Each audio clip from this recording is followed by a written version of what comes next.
Hey everyone, remember when I mentioned that Ryan is working on lo-fi versions of the songs he's made for Down the Rabbit Hole? Well, he's also doing it for tracks that have featured on Atrocity Guide. Y'all ready for another preview of the lo-fi album?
Different Dan, I'm afraid that I can't give a link to it because it's not released yet.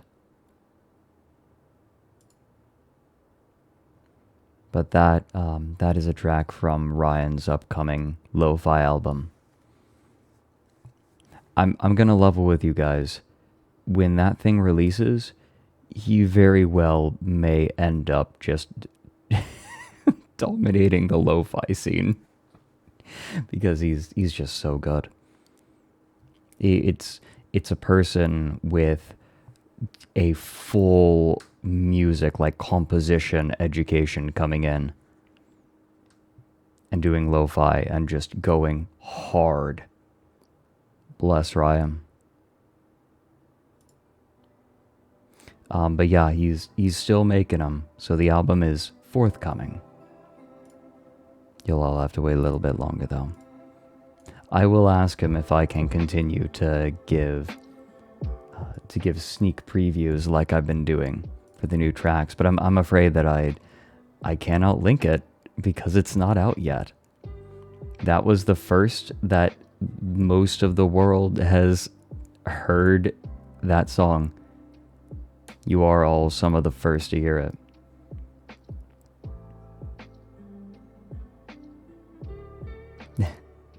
Yes, Slush, I will dominate your ears.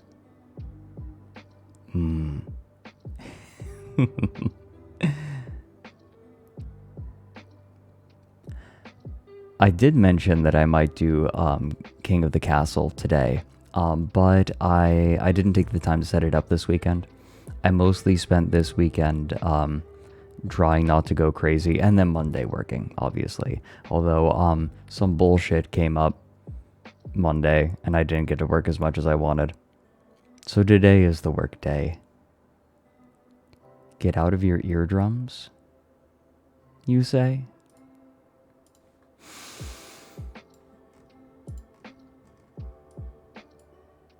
No.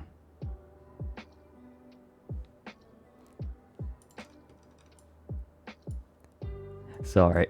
Excuse me. Sorry, I'm lodged in there. Bleh. Nick, what are you doing? Oh, you know what? Hey, how do you guys feel about a surprise guest? Because Nick apparently has a second. How do you all feel? You know what? These sorts of topics are often perfect for having a guest on. Nick. I'm going to call him. I'm getting this bitch in here, and I am not warning him.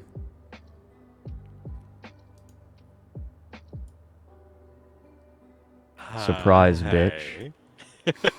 Is it a surprise when I waved at you?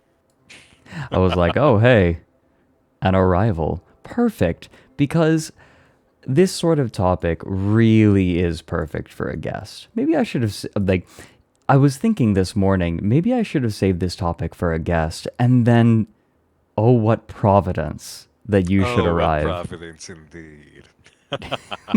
Everyone, if you do not know who this is Nick Nocturne, the host of Nightmind on YouTube. I met him because we both are kind of in similar spheres in terms, like what you once described it as, I cover peculiar things in the real world, you cover peculiar fictitious things on the internet. I think I've said you cover crazy and scary shit that actually happened. Right. I cover scary and crazy shit that never did. I cover That's how fiction. you You put it, cover yeah. cold reality. Right.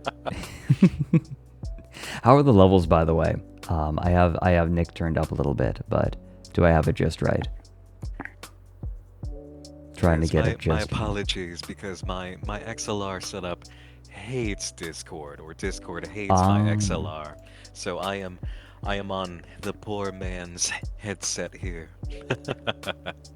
You sound like you're ready to call someone a slur in a COD lobby. It's perfect. I don't say gamer words. But no, hey there, Nick. Oh, did you were you able to catch the preview of Ryan's lo-fi? Um, Were you able to hear that? I think I was hearing that. Yeah. Okay, yeah. That came on right before we started. I'm so excited for that. That album, I really think that album is going to make waves. I strongly suspect. It sounded pretty chill. Oh yeah, I think like Ryan has a way of adding an extra bite to his music. His project, his new music project is starting to actually, it's starting to get some attention, and is getting played on the radio, Radio. which is exciting. Yeah, it's getting picked up by some local radio stations. The Expressionless Face in particular, that track, you guys might remember that, with the very trippy music video that Ryan made. That's dope. That's an achievement for any artist. Damn. Oh, I'm excited for him. I love having him as my composer, and I want to help him expand. Expand, Ryan. Can't you feel us getting closer with every new day? Always got to give love to the homies. No, he's fantastic. I want him. I want him to be well. You know who else I want to be well, Nick? Who? There's something I wanted to talk about on stream. I didn't realize that this was national news, but there are some people who are currently missing in Oh in no! a submarine. You're gonna say Yeah, it. You're gonna talk about. in a homemade submersible. We Yeah. all live in a $250,000 submarine. God, I think like on its face, it's like amusing, but it is fucked. Like this situation is so fucked. I was It's going through the tab on Twitter, the Iron Lung tab, and just it was half. Okay, it was like not half. It oh would be a lie to no. say half. It was like 70% people going, "You idiots are gonna die like an iron lung," and the other 30% saying, "Listen, I know they're billionaires." Who made a shit tube guided by a game controller, but can we not make fun of them dying on an ocean floor? It's it's I will make I will I will make jokes at anything, but only like not at the situation itself. Does that make sense? Yeah. Right? Like it is not funny that there are people at best trapped on the ocean floor. However, I will not refrain from humor where it arises. I guess I just the thing that really brought it into repose for me was the fact that one of the dudes who went on this trip brought his 19-year-old son. Oh my god. Yeah. Why would he? Yeah. Not cool. Like, risk your own life, but you're bringing your son. Your teenage son. Yeah, especially because I saw a tweet that was it had a video clip of some guy who's done it before, and he Right. said this is inherently unsafe. The Yeah. contract they make you sign mentions death 3 times on the first page. You are Mm. signing your life away potentially.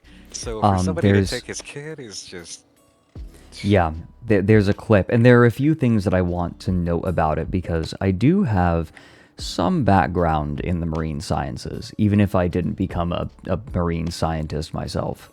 I do have a little bit of background. I grew up in it, right? Oh, and I need to get you in there as well. then I need to enlighten us. grab you. I Oh, need to he's grab gonna. you. Okay, yeah, I'm good Yeah, with I didn't think you would object. that. Nah. There we go. You're gonna be on the opposite side as me. Ooh. I suppose I can part with you for just a minute. But there is a video that MSNBC did looking at this a little bit deeper before they launched. Funny enough. So here, I'll share my screen so you can watch it along with me.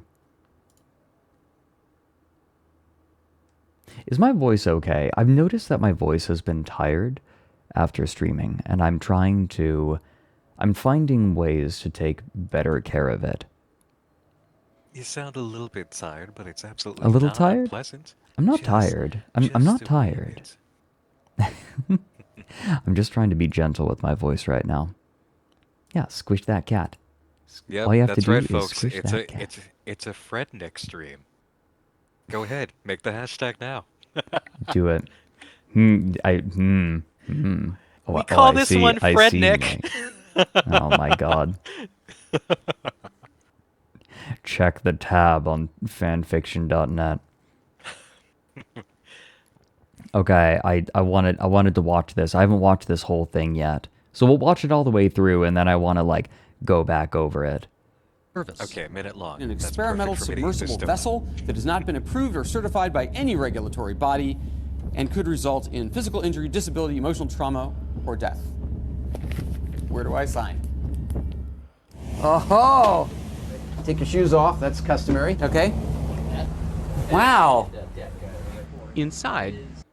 I'm sorry. I know that I'm already pausing, but is that a head guard? And oh, the That's irony. customary. Okay. Yeah, actually it does. Wow. Look like a- Inside, the sub has about as much room as a minivan. So this is not your grandfather's submersible. We only have That one is button. That's already it. a problem. It should be like an elevator. You know, it shouldn't take a lot of skill. The Titan Oh my is the God, only it is an iron five-person lung. sub in the world that can reach Titanic depths, 2.4 miles below the sea. It's also the only one with a toilet. Sort of. And yet, I couldn't help noticing how many pieces of this sub seemed improvised. We can use these off-the-shelf components. I got these from Camper World. We run the whole thing with this game controller. Come on! It seems Look at that like piece of shit. Look at that piece of this shit. game controller. This is what an older brother hands their younger brother.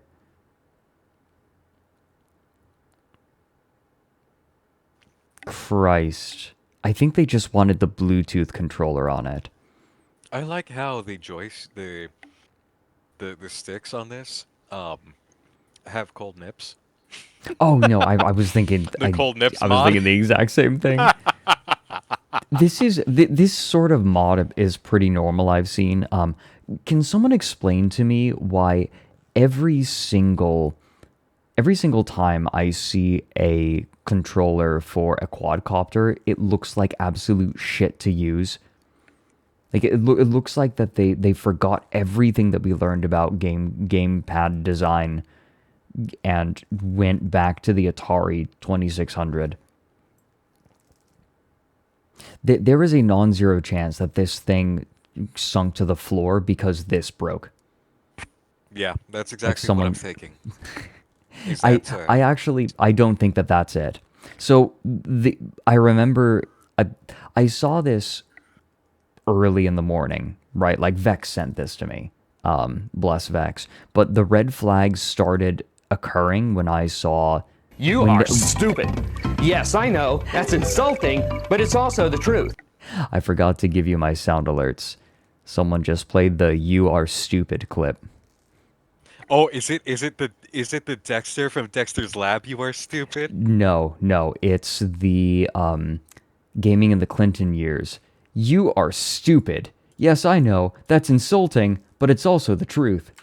Here, I'm gonna give you my sound alerts link. Plug this into just like OBS and don't go live, and you'll be able to hear everything. Really? Yeah. Okay. So that way I can that way because I have found that my stream is better at doing the soundboard than I am. And occasionally they hit the Pooh's Adventures wiki button or the Atlas Earth button. Okay, this Yeah. will be interesting. Let me Why the hell aren't they using why the hell are they using a gamepad? Look, gamepads are really good for small, quick movements, but if you're moving something larger, a joystick just makes more sense, right? Am I the only person who feels this way? No, it's true. You're right. So, the first thing that came up to me that scared me was this. Wow. Inside, the sub has about as much room as a minivan. That right there. There's your first problem.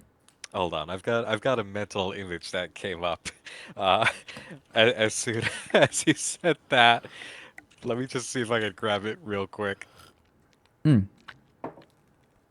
Vexthra. Yes, it's true. The U.S. Navy does use Xbox controllers for submarine stuff, but not to control the entire submarine. The periscopes. The point I was making is that controllers are good for like when you need to make very quick movements, right? Like so, those sorts of gamepads are ideal for stuff like quadcopters, where you need to make very quick movements. But periscopes where like you don't have to have quite such fine adjustment. Is quicker adjustment. I don't think you're going to see people using gamepads to control. Oh my God, Nick. Just to remember, if you've watched Texas Chainsaw, all the interior shots of the minivan, and I'm just thinking now of the gang in Texas Chainsaw in Jesus their Christ, minivan dude. as this parallel to these fuckers in their sub just sitting around waiting for death to take them. God, fuck. That is brutal. Accurate. Fuck. That's what see They. this we solved it. This is what happened, everybody. They found a hitchhiker down on the Titanic Oh floor, no. Hey, and could they someone. let them in. Actually, that sounds like a really great horror premise. You're in a submarine diving, and then someone knocks and like gives you the thumb. Fuck. So already there is something that is concerning here. They are talking about going 2.5 miles under the water, right? Yeah. At first, this is okay, right? It's spooky, but it can be done. This much space on the inside is concerning. The reason being, large submarines are built to incredible specifications to be as large as they are and to go as deep as they are, and even then their operational depth is very limited. Like impressive, but limited. The You and I larger that know a a friend who would vehicle. be freaking out about this. Hmm? You and I know a friend who would be Oh, freaking out about the specifications for this. who? The horse. Oh, yes. Oh, we absolutely should tell him about this. He knows. He knows. Of course he fucking knows. He's actually in my chat sometimes. Mole. Yeah, he shows up sometimes. He might show up today. If we do, we might have to come back. If he does, we might have to come back to this. The haunts. The So the first thing that comes to mind is I see this much room in it, this much superfluous space. And I get concerned because the more air you have inside a submersible vehicle, the more problems you are making for yourself. Because when you dive, how do I explain pressure? So I want you to imagine something. When you are diving, and you know how divers have to equalize the pressure in their ears? That's because there is a little bit of air inside of there. That's normal. That's how it should be. And the reason that so as you go deeper, I want you to imagine all of the water above you pressing down on you, because it is. The deeper you go, like you can think of pressure that way. As you dive, you are putting more water on top of you. Imagine having a giant weight that holds all of the water that is above you. So you might ask yourself, why do I not get crushed when I go 60 feet under?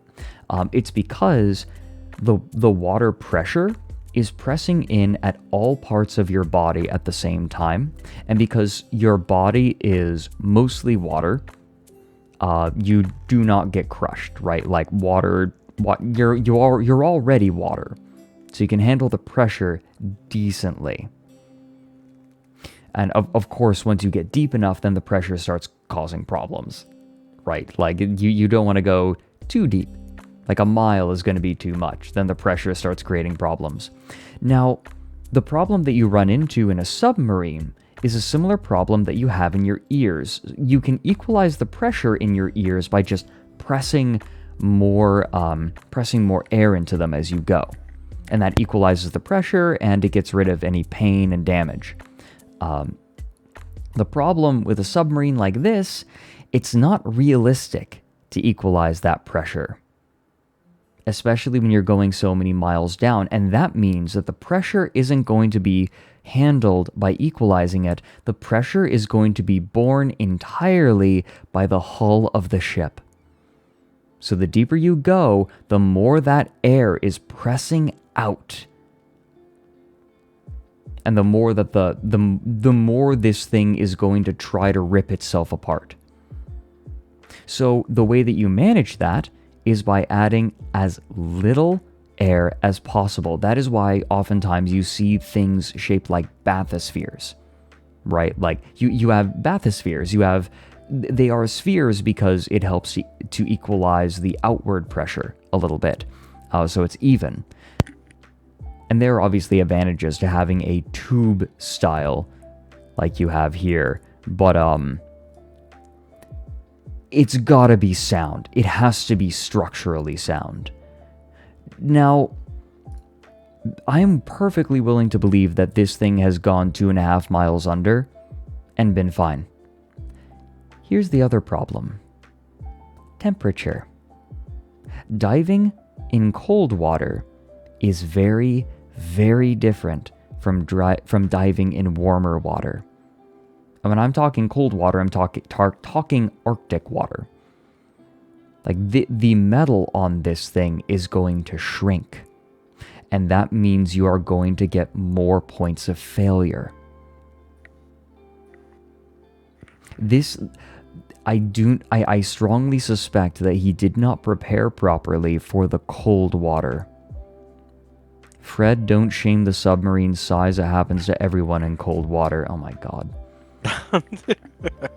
But then it begs the question, because this has obviously successfully had trips before, were those trips taken during specific seasons that did not account for temperature changes? That's what I'm thinking. And if we're experiencing warmer weather now, then why now the failure? Well, the deep underwater, the temperature is not going to be affected like that. Like seasons don't affect deep water temperatures the same way that they affect like surface temperatures. So it's still going to be. It is still going to be freezing. It has more to do with current, with the ocean currents. But deep water like that in the Arctic, it's going to put extra strain.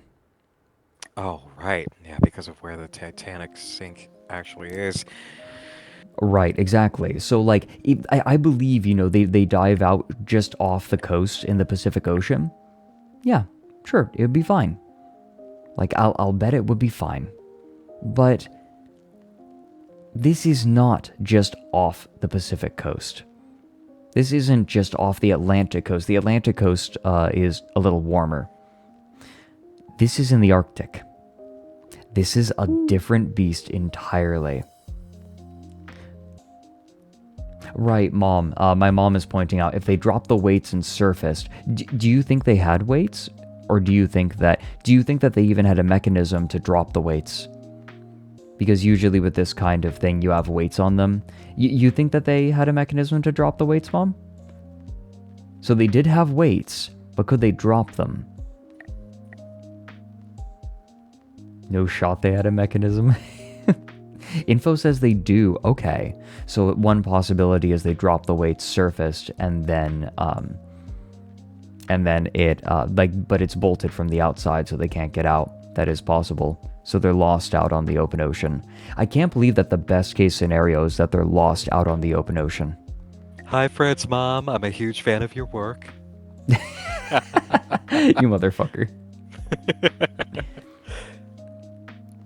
Titanic is 3,800 meters. Test depth of the sub is 4K. Yeah, it's right on the edge of its operational, of what it was designed to operate at. its operational depth.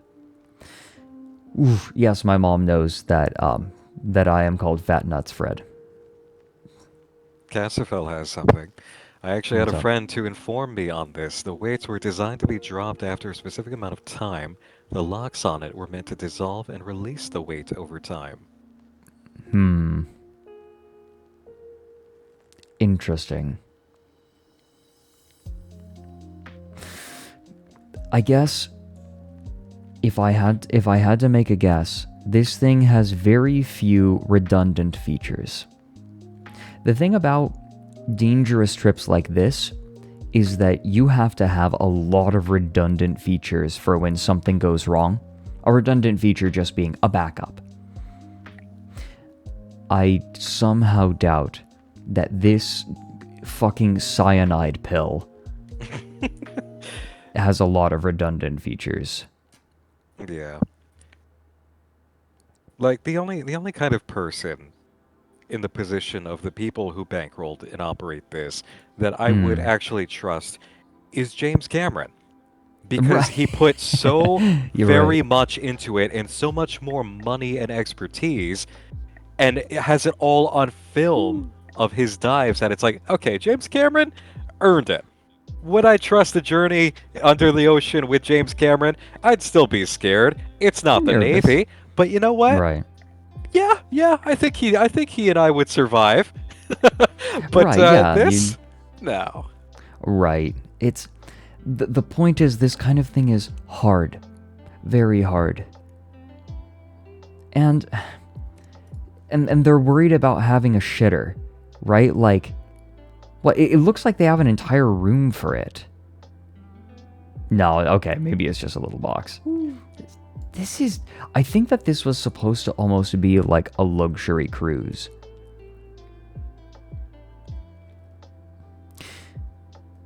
Okay, so Cassifel, they said it's the most recent successful rescue at sea of this kind. They were at a depth of 430 meters. The current sub was at 4,000. Thanks for the 100 bits. Fuck. This kind of rescue isn't easy either. You don't just drop the gangway and have them walk over. Because, like, 4.5 kilometers down, or 4 kilometers down, it's unforgiving. It is unforgiving. Wait, it barely had good communication. It had a system for pinging that they're all right every 15 minutes, and a simple texting system. Oh no. Yeah, I'm gonna be with your mom on this one and say that if anything happened, I hope it was an implosion, that it was quick, because they're Right. just sitting there on the ocean floor. If it was anything other than fast, like violently fast, I can't imagine it. I can't imagine the hell scenario of sitting there stranded in this tube, trying to preserve oxygen, trying not to freak out about the horror that you have just ended up in, the worst case scenario that you always prayed, don't let this happen, don't let this happen. Yeah. Nah, it's not going to happen. We've done this before. Right. I get the feeling that he did a bunch of test dives and that improved his confidence. Because in a situation like this, ironically, confidence is one of the worst things that you can have. Like, you want to be comfortable, but a little bit of nervousness should always be there. And that nervousness should propel you to take safety precautions. You plan for contingencies, and these people have a shitter. And now I'm thinking about something else is, wait a minute, you built your own miraculous little ship to explore the wreck of the Titanic, thinking everything would always be okay? Are you kidding? The Titanic? Right. The ocean has a way of making things go wrong. A lot. There's nothing scarier on this earth when it comes to terrain than the ocean. Yeah, it is.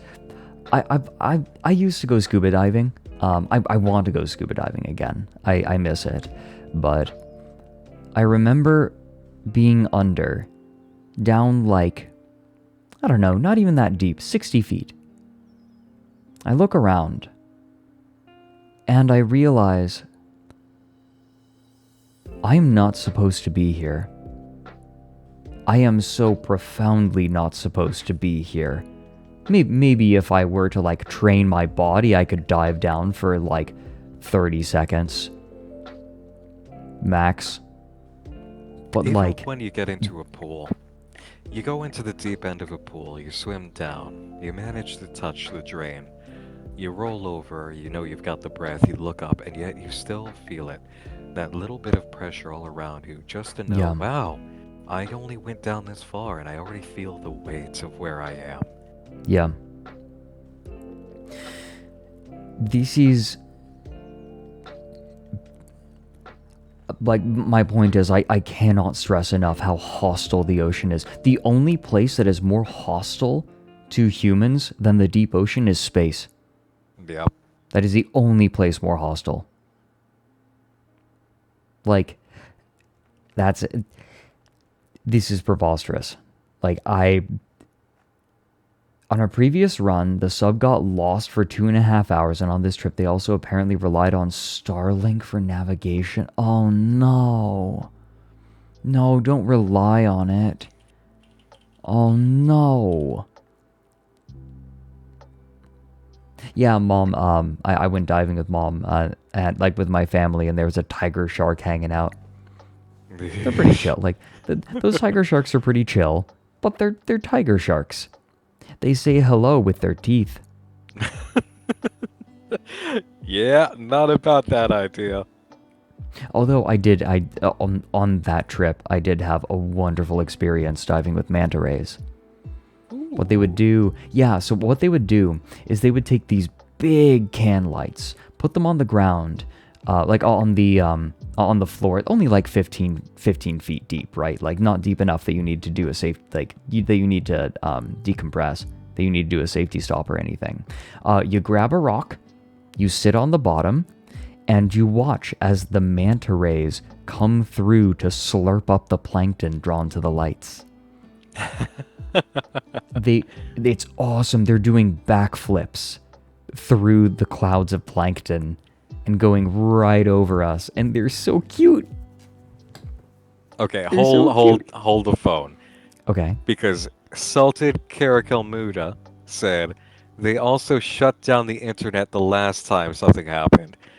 The last time it got lost, so the people present couldn't report on it. Are you fucking That's kidding me? fucked up.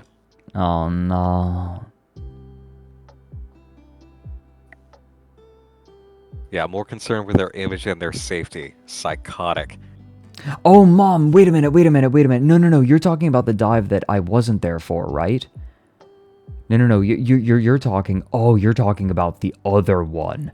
Oh, yeah, right. No, hey, Mom, how would you feel if I shared that video on stream sometime? Because that video is fucking wild.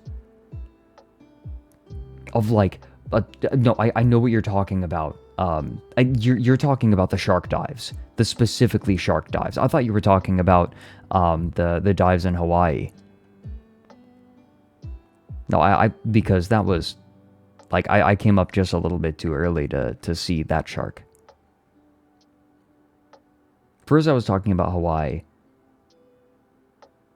Yeah, no, Fiji was yeah. My parents have been traveling a little bit to scuba dive. Your parents are doing some cool shit. Oh yeah, no, it's pretty cool. It's pretty cool. Anyway, this is depressing overall. Yeah, God, look at this. Look at this thing. Oh, here we go. Can reach Titanic sub in the world. Can reach Titanic depths, 2.4 miles below the sea. It's also the only one with a toilet, sort of. And yet, pieces of this sub seemed improvised. We can use these off-the-shelf components. I got these from Camper World. We I'm sorry. We got these from Camper World. Camper World. Camper State World. of the art. State of the art. I guess. Remember, children, billionaires don't get rich by being smart. They get rich by exploiting the law. What is that quote? What is that quote from one of the first astronauts? He was asked, what was running through your head when you were about to launch into space? And he replied, the fact that every part of this shuttle was made by the lowest bidder. Oh. It went fine. It went okay. But whew. Yeah, $250,000 for the dive. Ugh. Cutting edge Logitech gear. At least fucking spring for like an Xbox controller, right? Like, of all of the corners to cut, get something that feels nice. Like my controller that I have on my desk is so much nicer than this one. Yeah, get yourself a little customized Xbox controller from Microsoft. Maybe ask them for a sponsorship.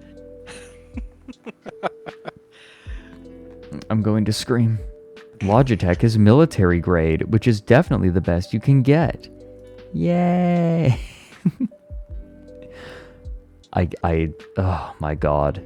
These poor motherfuckers. I guess you pay $250,000. Sometimes you just assume, oh yeah, it's gonna be safe, right? Right? Like, this person knows what they're doing. It is entirely possible that they just did not take the time to think about it. Or they looked at it and it looked impressive.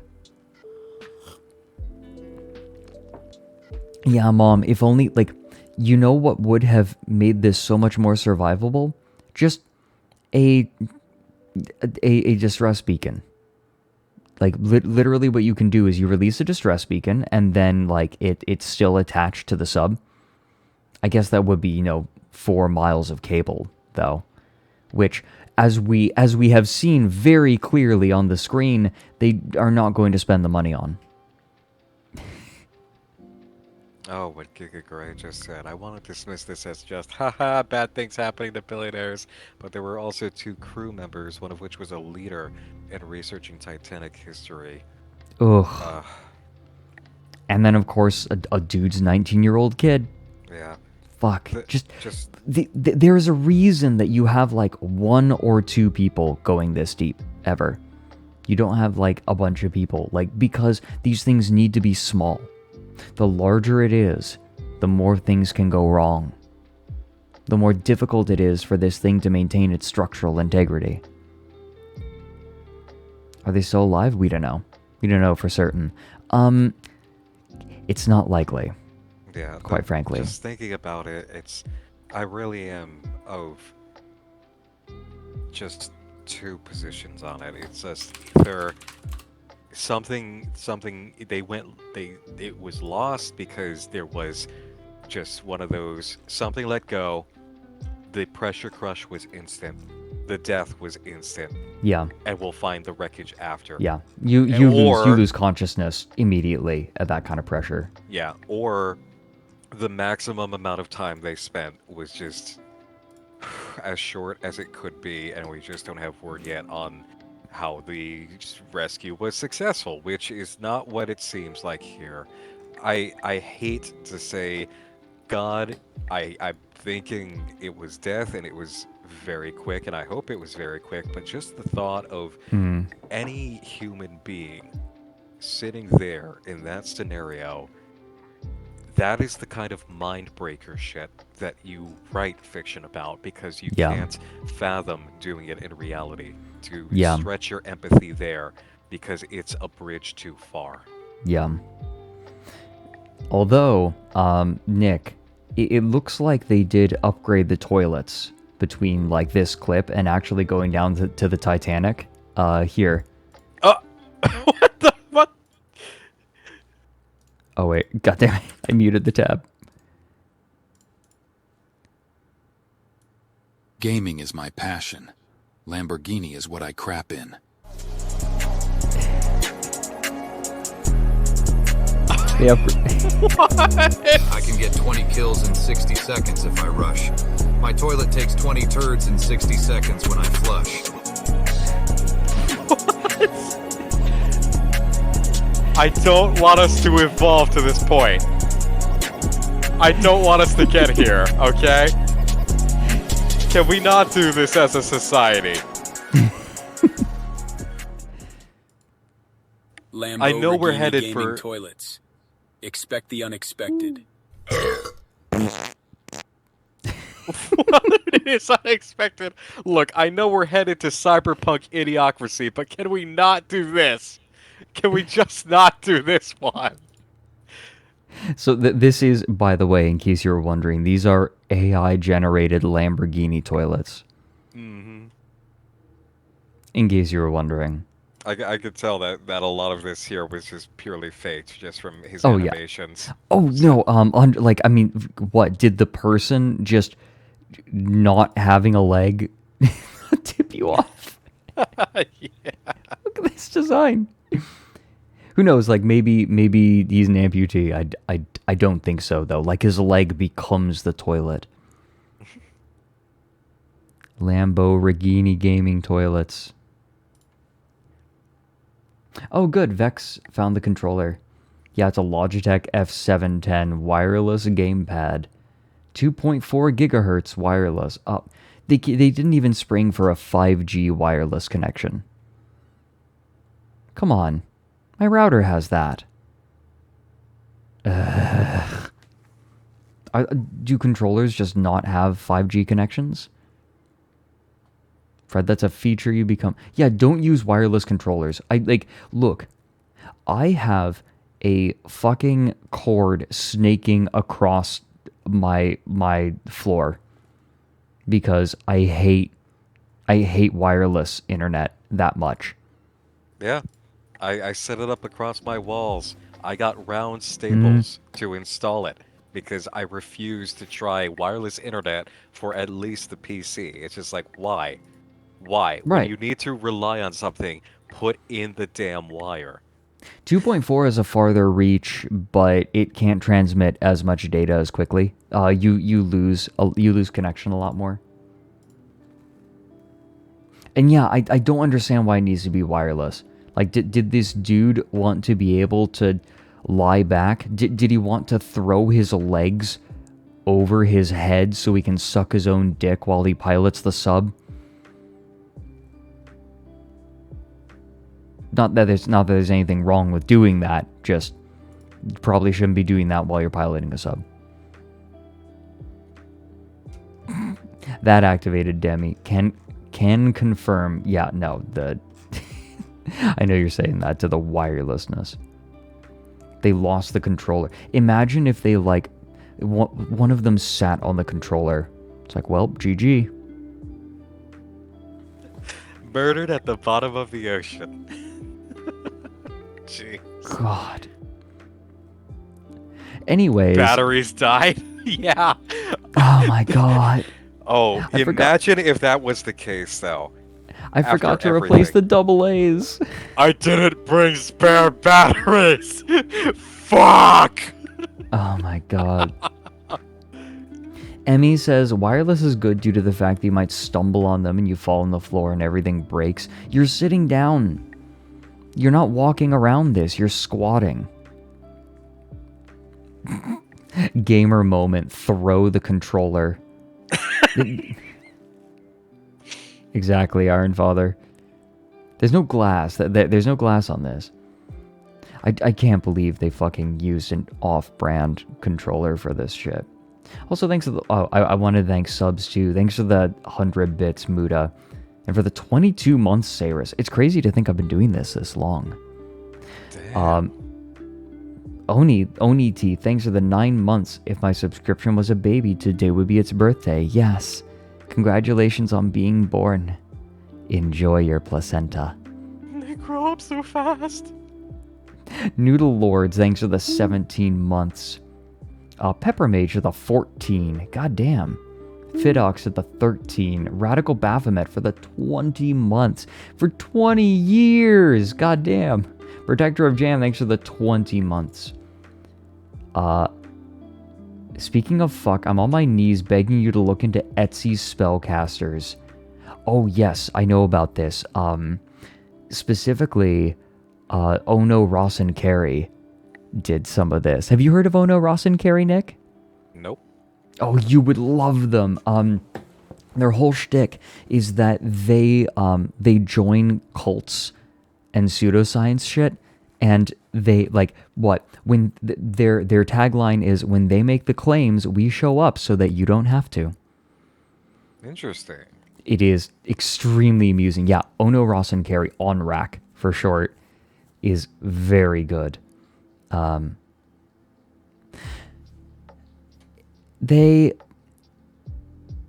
It is very amusing how they have been blacklisted by Scientology. So they've been blacklisted by Scientology, but it is so impossible to get off of Scientology's emailing list that they still keep getting email invitations to events, and so they show up. And Scientology is starting to get a little bit pissed off because they can't get rid of them. This is cool. Because they keep it. I heard that. See what I mean? You see what I mean? My chat's better at the soundboard than I am. Hello, I'm the cult critic. Exactly, Starry. Fuck off. You're right, but fuck off. I give this cult 2 out of 5 Kool-Aids. Thanks for the 300 bits, Plico, and the 200, 500. Plico does this. Sometimes they just support the stream with 500 bits, and it is very sweet. Oh, thanks for the 50, Muda. Wait a minute. Are my sub alerts, are my hoots coming up? Are my hoots happening? I don't know if my hoots are happening. I'm not hearing any hoots, but... well, no, you wouldn't hear them. They're just on here. 50 is below the threshold. Okay, my hoots are hooting. Good. It was Flavor Aid? Yes, it was Flavor Aid. So, today, Nick, I wanted to talk to you about someone very interesting. And in fact, I didn't... Are you down to hang out for the rest of the stream? How long did you want to stay? I feel as free as a bird, baby. So I'll hang out. I'm the bird here, motherfucker. I know. Oh, wait, while I have you here, you played Dead by Daylight, right? Yes. What if I got Leroy and Yonkagor and you and Graphy together to do some Dead by Daylight in houses? Because... Yeah. No, of course you fucking played. No, you kicked our asses as the killer. What am I talking about? Yes. I remember you posted the screenshot of you presenting my ass to stream. Yes. Yeah, I played killer for our first round, and then I laughed as you all perished suffering. Yeah. You barely got a single gen done. Look, I've gotten better. Although, what I wanted to do is, my stream rather likes it when I play killer. So I might just ask if I play killer every round. I'm getting decent. I bet you are. I have found myself quite fond of Dredge. I usually don't serve a survivor position. I'm usually a killer, okay. But valid. I can be versatile. Fred is whooped. Hang on, hook. Fuck off. Wow, hey, look, it's the other Dredge main. Because nobody fucking plays Dredge, apparently. Hey, when you play a character that not a lot of other people go up against, you have the advantage.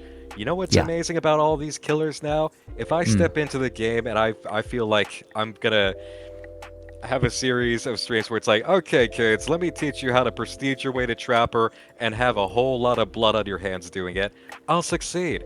Because there are so many killers now that nobody's gonna play Trapper. Trapper's basic bitch shit to people now. They won't expect me, so they will suffer, and I will laugh as I annihilate them by 3rd gen. That is one thing that is very fun about Dredge. Everyone forgets that I can teleport back to my remnant. Do you know how many people I've caught sliding over a pallet thinking they're so clever? Oh my god, I cannot count the number of people I've caught like that. They think they're so clever. They're like, oh, I'm going to touch his remnant. Cute. Isn't it so much fun when you when you're playing against a survivor team and then something happens and you just casually stroll up like, bitch, you thought. You thought.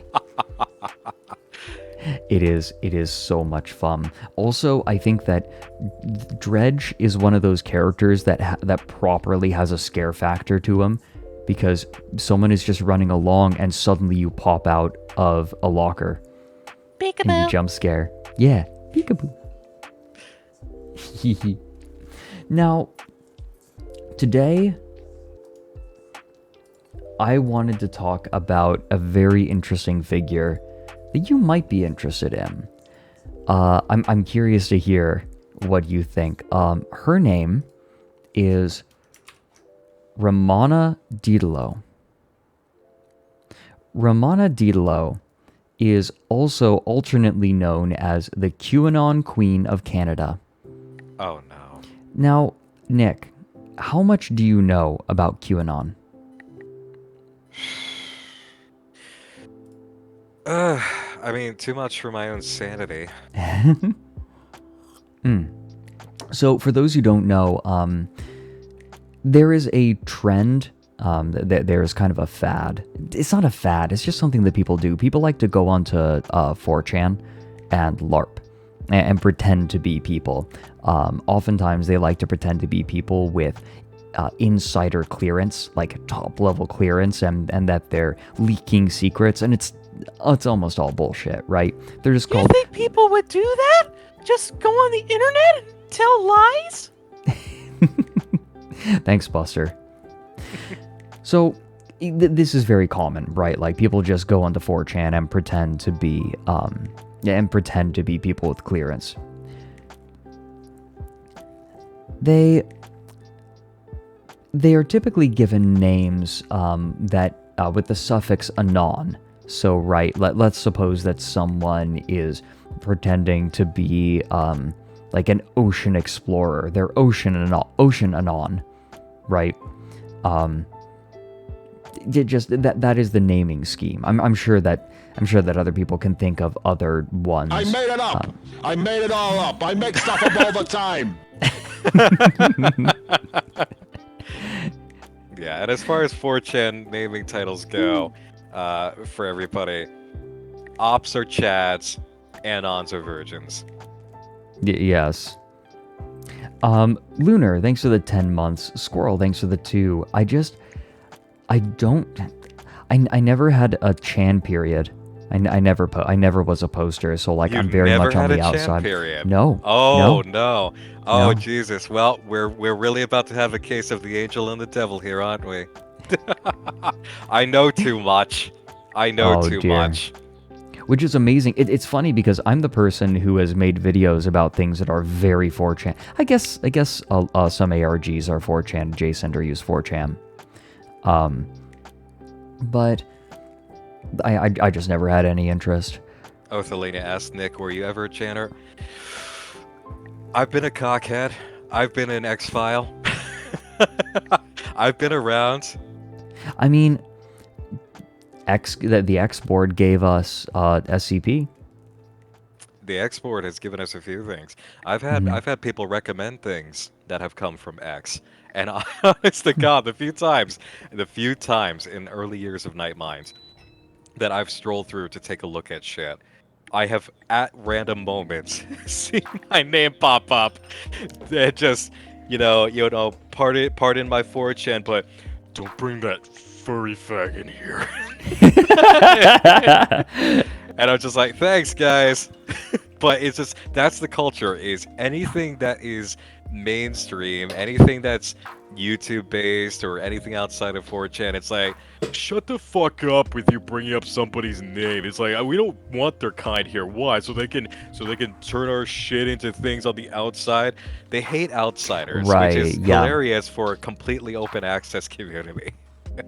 Yes.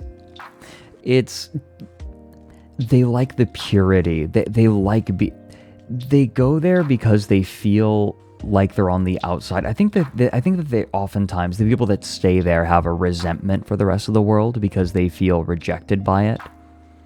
Oftentimes it's just it's what I can tell you, it's a place where people let out their inner sociopath, while at the same Yeah. time also sitting down and having a therapy session that nobody else will listen to because they can't Right. get it. It's very interesting to see the range of raw, vulnerable humanity and others discarding their humanity for a second because they know Right. they can. Right. Well, I mean, we could go on and on about this, but the point is that there is a long tradition of people going onto 4chan and pretending to be people they aren't, and being given the name something anon. Now, easily the one that has come to have the most cultural impact is someone going by Q, stating that they have Department of Energy clearance, that they have very deep high-level clearance, and they were posting cryptically on about like Donald Trump actually being the savior of humanity, and about how he is going to stop the global pedophile elite, believing so. They believe that there is a cabal of Satanists who are kidnapping children and torturing them so that they can harvest a compound from their blood called adrenochrome, which they use as both a psychoactive drug and as a life lengthener, like it's the fucking spice melange. I didn't know the lore developed this deep. Oh, Wow, you they got didn't? creative. Oh, no, no, no, no. I knew No, about the this whole is... baby sacrifice thing. I didn't know it got to midichlorian levels. Yeah, this is all very like Protocols of the Elders of Zion kind of thing. Like very, very rooted in, you know, old anti-Semitic, like classic anti-Semitic stuff from the early 1900s. So they thought Trump was their savior, right? Like Q was purporting that Trump was the person who was going to bring down the deep state and this Satanist cabal. Now, QAnon later, through the efforts of QAnon, I mean, very short version. QAnon moved from 4chan to 8chan after the Q board was banned, and it was there where it was likely hijacked. And someone related to the Watkins, the people who run 8chan, and a number of other things, actually, they probably, or someone they know hijacked it. Like, they allowed someone to hijack it. Over time, it has become more, like, a lot of the ideas of it have become more mainstream. You'll hear bits and pieces of it. And it's frustrating. It is frustrating. Like, there will be nuggets of truth. There are kitty diddlers in like our highest positions of power. It's like, yes, but they're not harvesting their adrenochrome. Like, this gets into doppelganger shit, right? It starts dipping into the really conspiracy minded stuff, right? It takes that little nugget of truth and then blows it out into this incredible web. Now, from that little nugget, it has evolved into many other branches with lots of little sects that have stuck around. You'll find QAnon influencers who have sort of evolved as QAnon has sort of glommed, as all the predictions of Q failed. QAnon sort of morphed. It didn't die. It morphed and got absorbed into the greater conservative sphere, and there are still a lot of conservative influencers. One of those, I don't even know if I call her an influencer, one of the core people, one of the people who really spun this out into her own thing is the person on screen, Ramana Didello, who took QAnon concepts and combined them with sovereign citizen conspiracy ideas, and declared herself the Queen of Canada. Now, Nick, how familiar are you with sovereign citizens? So that's something that I have no idea about, but I'm also thinking right off the bat that anything QAnon would probably probably be incredibly rejecting of any sort of monarch figure or play at titles like that, right? I mean, immediately off the bat, isn't the whole thing my freedom? No kings, no gods, no masters, except my Bible. So Well, that's the thing. That's more classic conservatism. This is like QAnon conservatism, which is more they're looking for powerful figures. Like there is this pining for them, for the savior, because one of the refrains of QAnon was that reality is like a movie. Sit back and eat your popcorn and enjoy the show. Right, because we're going to bring down the deep state, and life is actually like a movie. bitches wish. Well, this is cool. And that's what they said when they got their lore together. It's like, oh sweet, we're dismantling the evil empire from within. Right, exactly. Like there is that belief, and literally QAnon, the modern day QAnon is maybe the real QAnon is the friends we made along the way. Or the unironically. people that were revealed a while back to Yeah, very right. credibly be the ones behind it who were exactly who we thought they were. Mm. So. Delaque is saying that's just authoritarianism? Yeah. So, sovereign citizens believe that... Oh dear, where do you start? They Hold believe... on, I'm sorry. This comment from Narthex Wolf. No Love, Deep State is my favorite Death Grips album. I have to give that one a shout out. I'm sorry. Continue. Okay, no, that's valid. So, sovereign citizens believe that America is not America anymore.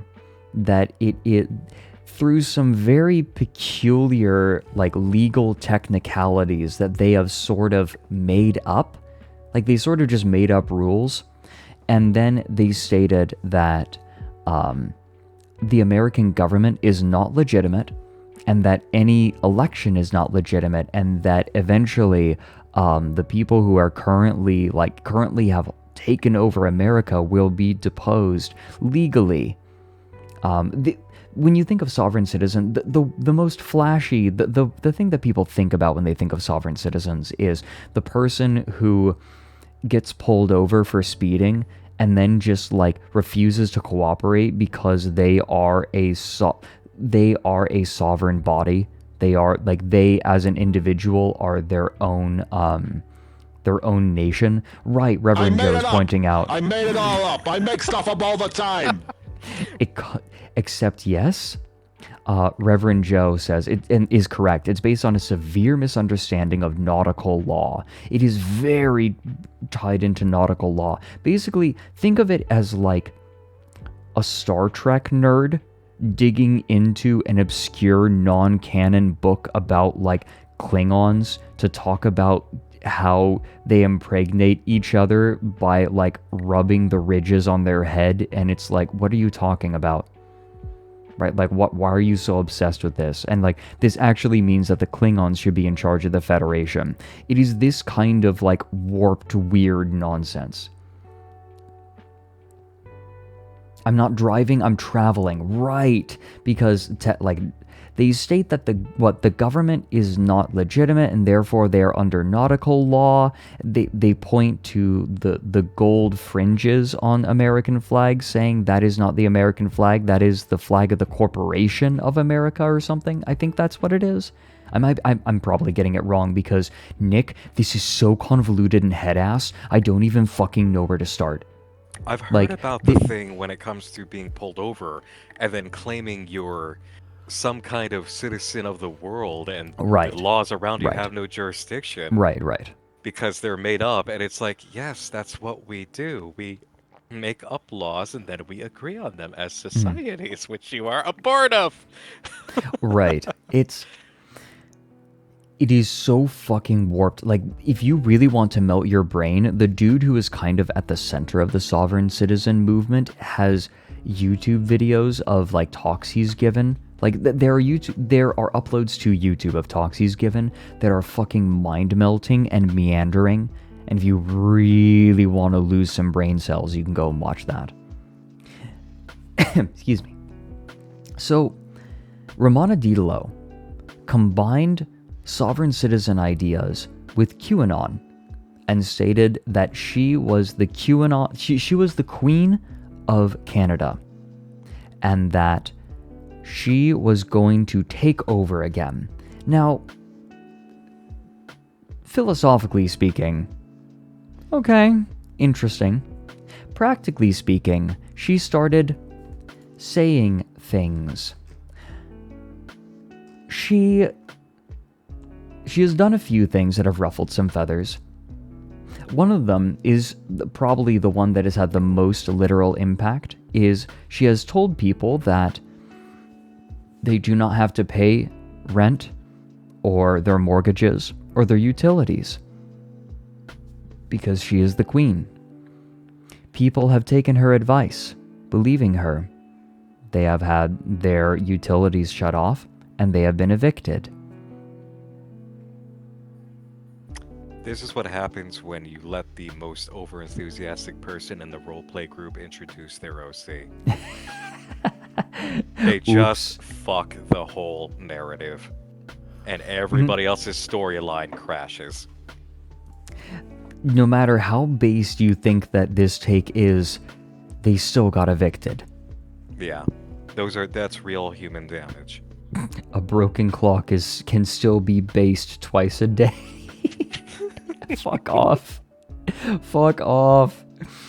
But no, she was saying that you do not have to pay your utilities and you do not have to pay your rent. And these people, there are some very sad messages of people messaging her and being like, what, you said it was going to be okay, please fix this, please help, please call them. And she just doesn't respond. She does not respond to them. She also has called for healthcare workers to be murdered. What? Because poison jab. One of the important parts of the QAnon conspiracy theory is that COVID is a conspiracy. Oh. And specifically the vaccinations. That is one of the parts of QAnon that is sort of melted into the greater conservative sphere. And she's saying like that. She was telling people to murder healthcare workers. Yeah, that was one of the other things that really got her attention in Canada. Now, obviously she also started issuing her own money. As one does. Yes. Here we go. Look, I know that Vice is iffy in a lot of places. Definitely iffy in a lot of places. But some of the reporting is quite good. And so, let's go ahead and check out this article. The QAnon Queen is printing her own currency now. I love Didlo dollars. Didlo dollars. I'm gonna move over next to you if you don't mind. Could you scooch over a little bit? Yeah, sure. Just a little bit. Just a bit. Okay. Thank you. Mm-hmm. There we go. I'm like nuzzled up on you. This is cute. This is comfy. And perfectly heterosexual. Absolutely. Flanked by two of her closest followers, the QAnon Queen of Canada gave a gracious thank you to her followers who, with their hard-earned real-world cash, funded her most recent venture, so-called loyalty money. Oh fuck, I need to add Boy Kisser Central. Mwah, we love kissing boys. I'm so happy I invited myself here today. Me too. Thank you to those who sent money to help print your loyalty money, the self-proclaimed Queen Romana Didelot said in a Telegram live stream in late January, where she introduced the bills and proudly presented them to her followers. Everyone continue to send money so that we can continue to print. The bills, which say 100,000 on them, referring to an unknown currency, are white and feature her emblem in the middle, flanked by two flags. Larger than normal cash, they have the look of a novelty check or board game money. Despite their cheap look, Didolo promised her fans they have interdimensional security devices on them. Next level! Based! In chat rooms dedicated to Didolo, her fans celebrated the false hope given to them. One person said that he's going to attempt to pay his utility bills with the money, and another said she's excited because they've been living in their car and this could get a roof over their heads. I am so hopeful that the loyalty money will allow me to purchase a prefab home or one of those tiny homes, she wrote. How wonderful that would be for me and many others like me around Canada. I can't wait to hear when or how I can use this loyalty money for this purpose. Although the loyalty money can now only be used at certain realtors, Didolo did not specify which ones because it's likely none, the Queen promised her followers that one day soon she would make all her followers extremely wealthy. One day Her Royal Majesty Queen Romana will issue a royal decree giving instructions to when and where and whom can cash their loyalty money with the instructions to the Kingdom of Canada Treasury to cash the checks, she told them. Now, Didolo is a bizarre figure even within the QAnon influencer world. After appearing on the scene in 2020, she successfully convinced her followers she's the true Queen of Canada and is leading a secretive war against the pedophilic deep state. They also believe she's a being who transcends dimensions and is in contact with an intergalactic federation of aliens.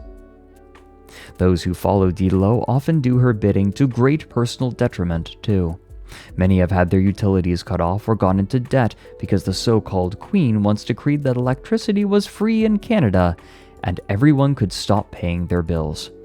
While Didolo's followers are suffering from listening to her beliefs, a good portion of her time is spent trying to solicit money from those who watch her live streams or comment in her private chat rooms on Telegram.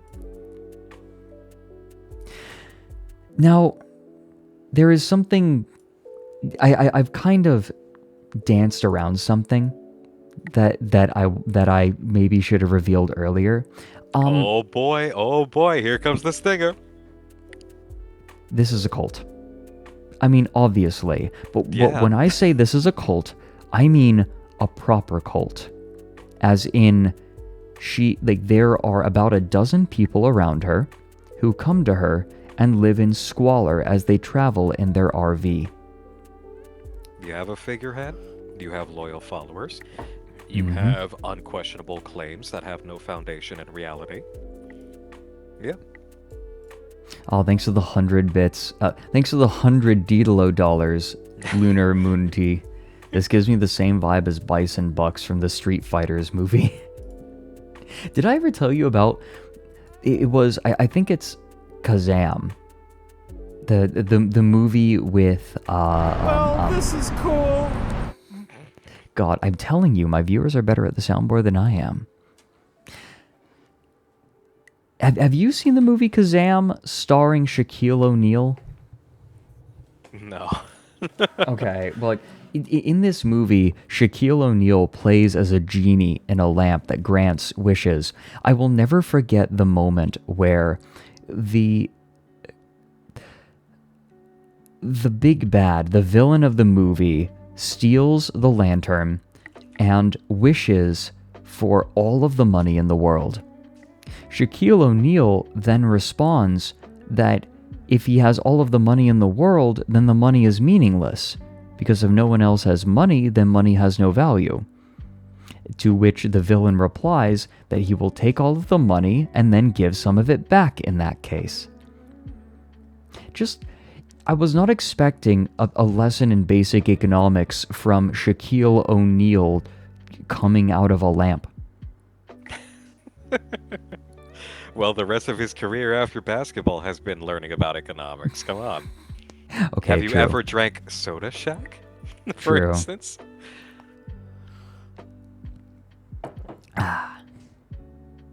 So, Romana Didolo, obviously very just sort of depressing person on the face, the way that she has pulled people in, but she has properly turned into a cult.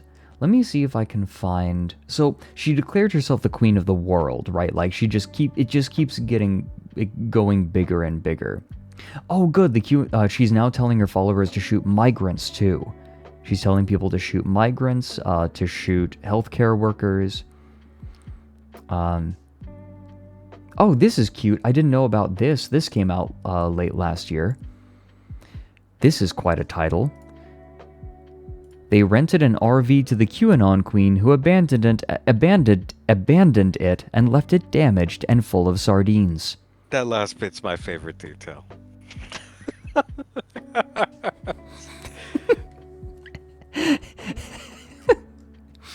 Vicky LeBlanc had no idea that when she and her husband decided to rent out her RV to a woman they met over Facebook, they would be sucked into the vortex of a QAnon cult leader who would leave their vehicle trashed and broken. LeBlanc and her husband Mike aren't able to vacation together often, so they sometimes rent out the RV to supplement their income. They say they've never had a problem before, so when a woman named Mary reached out to them over Facebook in September, they happily made an agreement.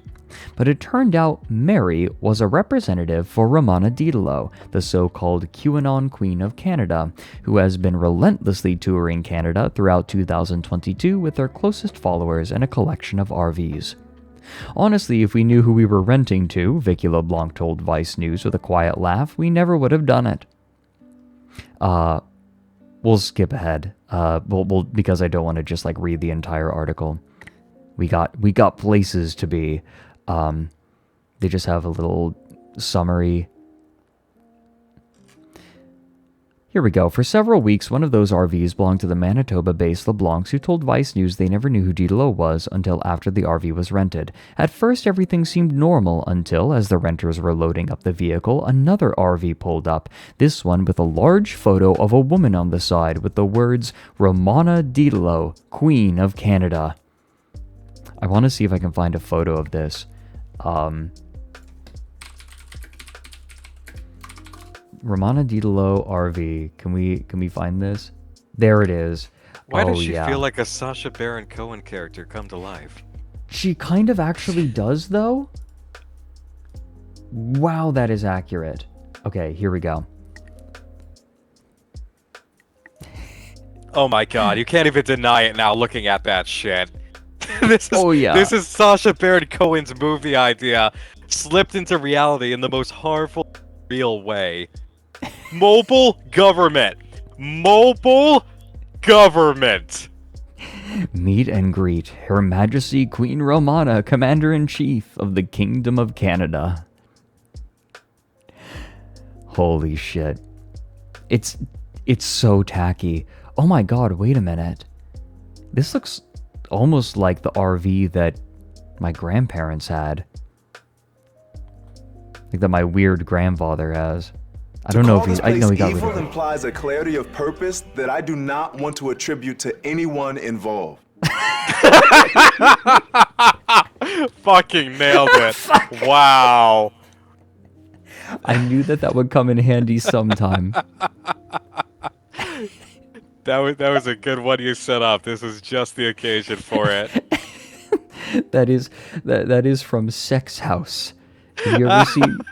Of course I've seen Sex House. I saw Sex House years ago when people were recommending it to me as something to cover, and my first thought was, yeah, sure, let me go ahead and put out a video with the title Sex House and see how quickly I get my ass kicked by YouTube on monetization and restrictions. Oh yeah. I mean, Porkin' Across America has very similar vibes. Yeah. I actually think Porkin' Across America is the better one. In my opinion. Have you seen Porkin' Across America? I have not, no. Hey, Nick. What are you doing Saturday? Porkin' Across America? But yeah, what are you doing Saturday? at the same time. At the same time? Yeah. Hopefully nothing. I'm thinking nothing. I can make it nothing. Nick, hey chat, are you willing to watch Porkin' Across America again? So we can show Nick?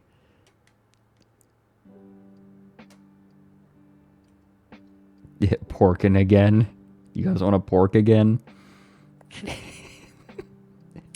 Oh, Fred, We're I will gonna absolutely go pork it across America with you. maybe I should show him the first episode just to give him a feeling, or do we save the whole thing? Like we give him the full experience. Ashes to ashes, pork to pork. We'll save it. Oh, do you want to do a teaser? We'll do a teaser. We'll do a little teaser. Just a little bit of the first episode. Give me a little taste of the bacon. Mm-hmm. So how familiar are you with, like, the Onion verse? Like, and its old cinematic universe? Not at all. Okay, I didn't know so they had an onion verse. Oh yeah, no, there's sort of almost their own reality. There's a talk show, like a spoof of a morning talk show, where like, and the person, like one of the hosts is Jim Haggerty, and they're just terrible, despicable people, right? Because those fucking morning talk shows are a cancer. Like they are a boil on the bottom of American life. So the host decides he is going, well, you know what? It's self-explanatory. I'm Jim Haggerty. You know me as the host of Today Now, but I've also eaten in a ton of restaurants. Now I'm heading out on the road. My mission? Find the best pork our country has to offer, and I won't stop until I hit all 50 states. This is Jim Haggerty, porkin' across America. We're tasting prime pork dishes in every state in the Union, and I couldn't be more excited for this once-in-a-lifetime tour. You're going to be right here with me, seeing everything I do and watching every pork I taste. Those big city worries are behind us now, and I got everything I need to make sure this is an experience we'll never forget. Oh, it's the wife. I think she's jealous she doesn't get to come along. Porkman speaking. Who may I ask is calling? What? What's going on? It's Jim, honey. I was just being funny. Stop fooling around. There's dark water flooding in the laundry room. You have to come home and check this out. Well, I can't turn around now. I'll be back in 10 weeks. Just leave it till then. I don't know what you think I'm going to be able to do. Am I a plumber? You have to deal with this. I am dealing with this. I'm telling you to call Armando and write him a check. I mean, I can't just drop everything. This is my show, and these people are depending on me, and I have to be here to eat the pork. Can you just come home? I'm already up to my neck with the kids and volunteering. Oh, come on. You don't even like volunteering. Hey, I can handle this on the road. We have Wi-Fi here in the van. I don't know what to do. Please Bye. come home.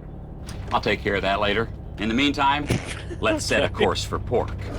The people of Lexington, Kentucky. Okay, It goes on like yeah. this. Yeah, this is It- gonna be this will be fun. Yeah, this is where the copy pasta in my chat, the Dark Waters Rise, comes from.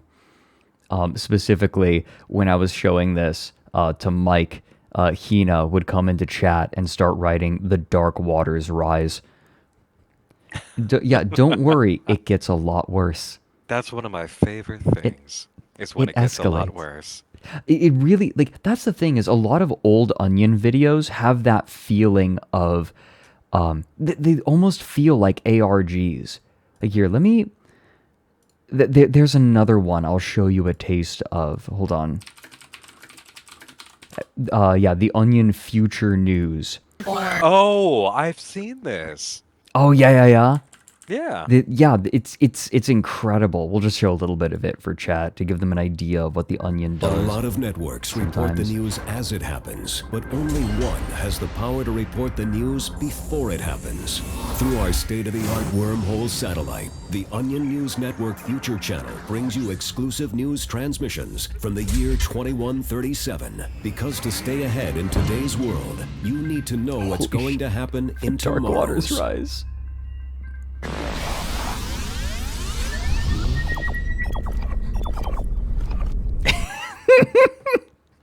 Sorry. It's so you could go Gay frame Texas. by frame in this. Gay Burger Texas. King Burger Zone. The island of Miami. Yeah, no, that'll happen.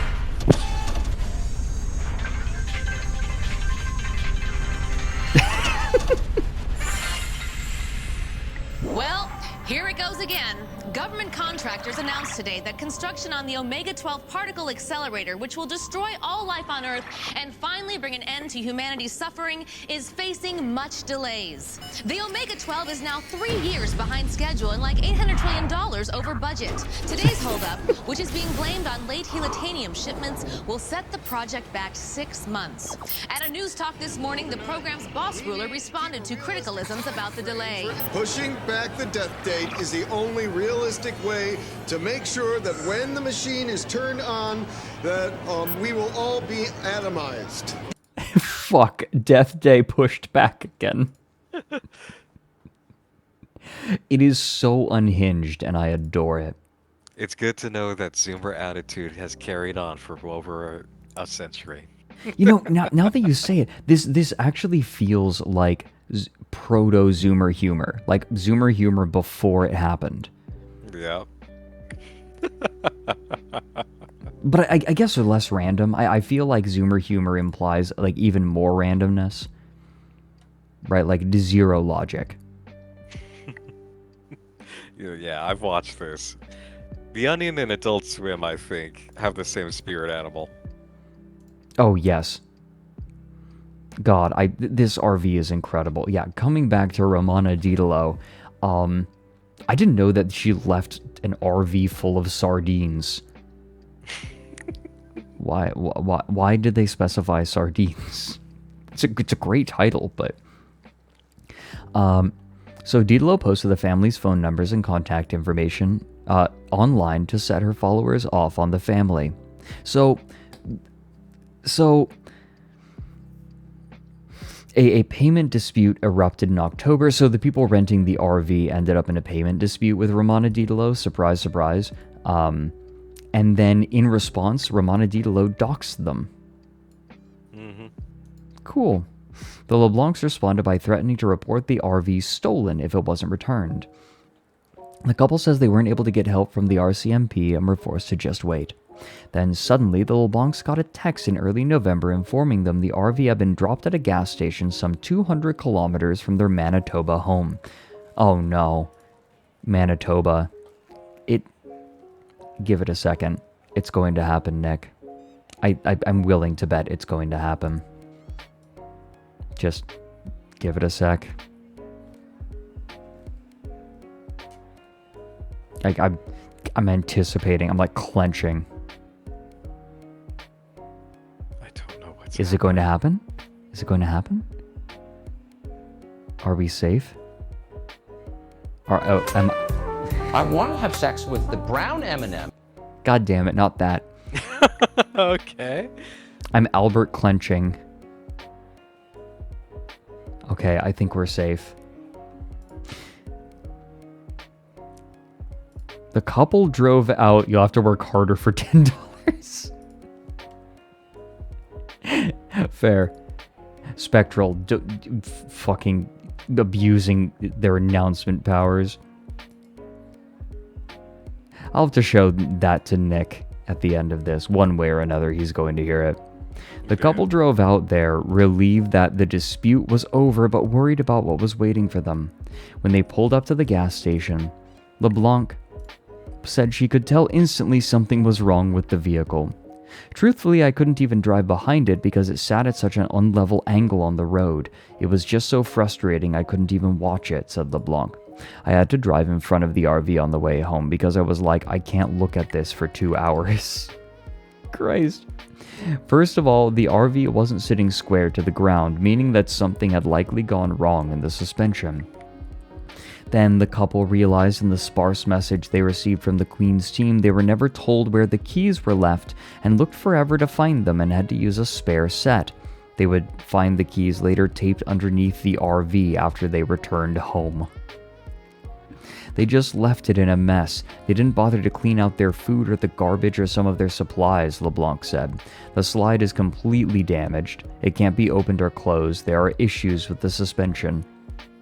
They just trashed this thing. Inside there was like food everywhere. God damn it. Pooh's Adventures Wiki. Pooh's Adventures of Me. There it is. My name is Biffy Jones. I really love Pooh's Adventures. I was born in a shack in Nova Scotia, Manitoba, Crisp Falls, Shark Stink, Iowa. What? I like to poo with my friends. I like Pooh, Pea, Piglet, Thomas, Themis, Thimble, Trombola, Robert Plank, Albert Clench, and Compact Disc. I started pooing in 2005 and I'm currently 12 years old. March on, brothers. This is a photo of me. Hope you look forward to my future poo adventure endeavors. Mommy Hamamo says I can't do this for the rest of my life, but I cut the brake lines on her bike, so we'll see who's sloshing soon. What? You guys, I will show Nick the video at the end of this. This is cool. Why the fuck did you make that a redeem? It is 1,000 bits for a reason. Mostly Ghosty says, I've never tuned into a Fred stream before. What the hell is happening? This is about what you can expect. It's a nightmare. I have lost control. I've lost control of myself. Like, these streams are just their own living thing. Yeah, it is a stupid fiesta of nightmares. Yes. You're the English What was teacher that allows a little bit too much fun, and now everybody's used to it. They respect you and they love you, but as soon as they can get an edge in, you lose control. Yeah. Yeah. Fred's but they stream will is... remember you.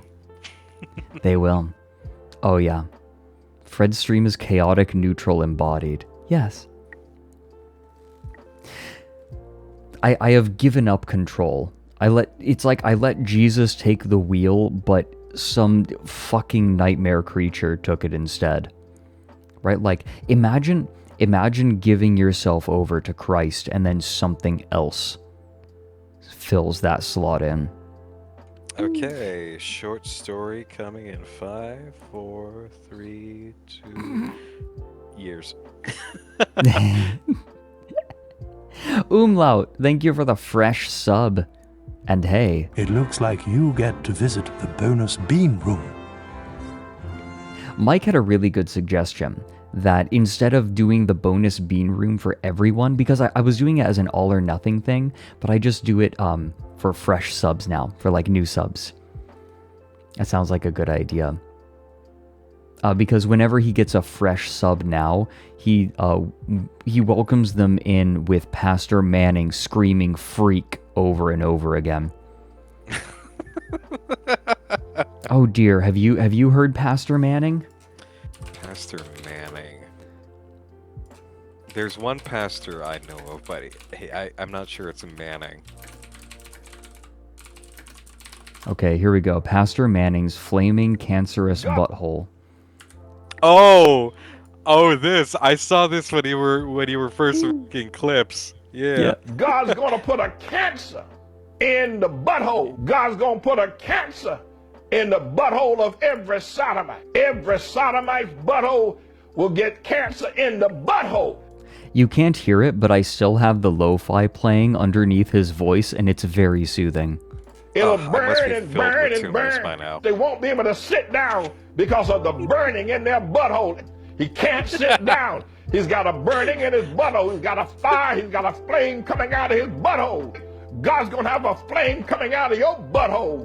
You're going to have a flame coming out of your butthole. If you thought that AIDS was bad, you ain't seen nothing yet until you see the flaming butthole. Your butthole will be flaming, and you will not be able to sit down until you have a flame coming out of your butthole. And there'll be people walking around all over America with flames coming out of their butthole. And everyone who takes it up the rear, everyone who has a penis injected in his butthole, when that penis comes out, the flame will start burning. Because ain't nobody gonna stick no penis in that flame. That flame will be an eternal flame coming out of the butthole of every sodomite. Flame coming out of the butthole, flame coming out of your butt. That man pulls that penis out of you, a flame is gonna come out, and nobody will ever stick a penis in your butthole again because it will be on fire. You ain't seen nothing till you see the flame coming out of T.D. Jake's butt. I'm a lightning bug. Got a flame coming out of his butt. And all flames shooting out of their behind. You're going to see the power of God. Flame of fire. The power of God! The power of God! God! He just made us sound more metal. Right? This man could have had a career doing metal vocals and he just passed it up. Yeah. God. Fuck. Octatacey thanks for the 15 Go months. see the power of God! So the bit of him calling them a freak is specifically him talking about Trump because he actually hates Trump. Pastor Manning, Trump. Let me see if I can find this clip. Does anyone have this clip actually? It's kind of hard to find.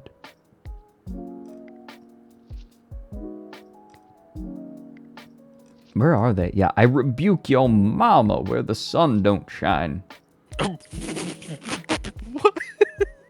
I don't know, man.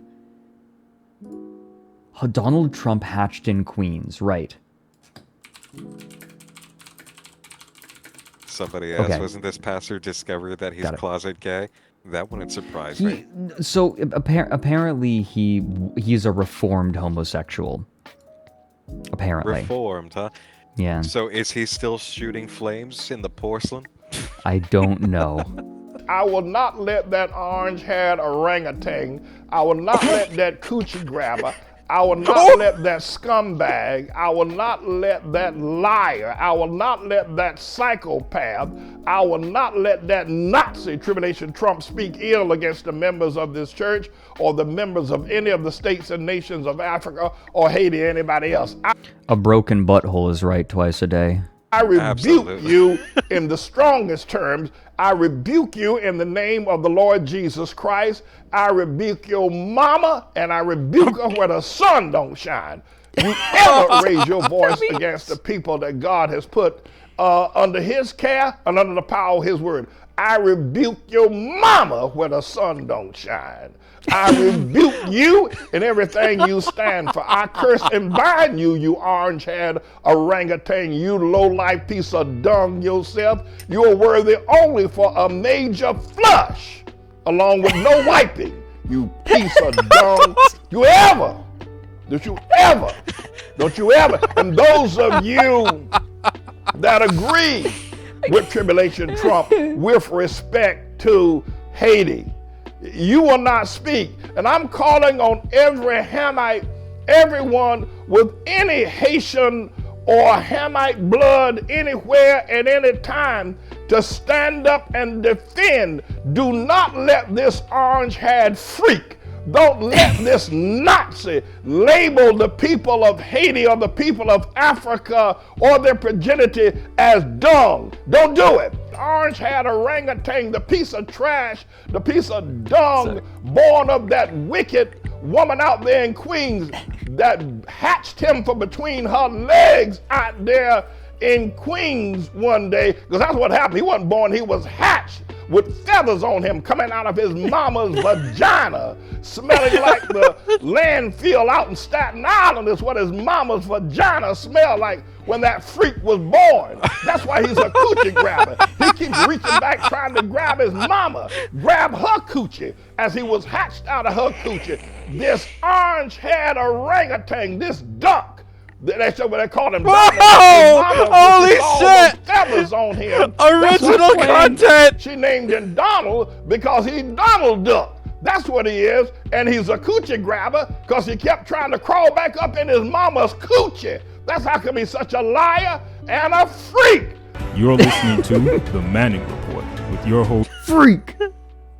That last freak. So I think my favorite part about that is the fact that there was already an illustration ready to go live implies that this was planned. Like, this insult of calling him Donald Duck was planned. This is the best he could come up with. You were just showing me a whole RV of characters today, Fred. Oh yeah, an RV just full of sardines and memes. Hold on. Pastor Manning. What do I need to search if I want to find him talking about Starbucks? He finds such interesting people, doesn't he, chat? Yeah, like you. Yeah, I do have to complete the trifecta. I don't know if I want to be associated with that in this context, Fred. You do. What is the video called? Because I'm looking for the specific clip. Because there are people talking about him, but I'm looking, like, what is the clip called? Does anyone know the name? Got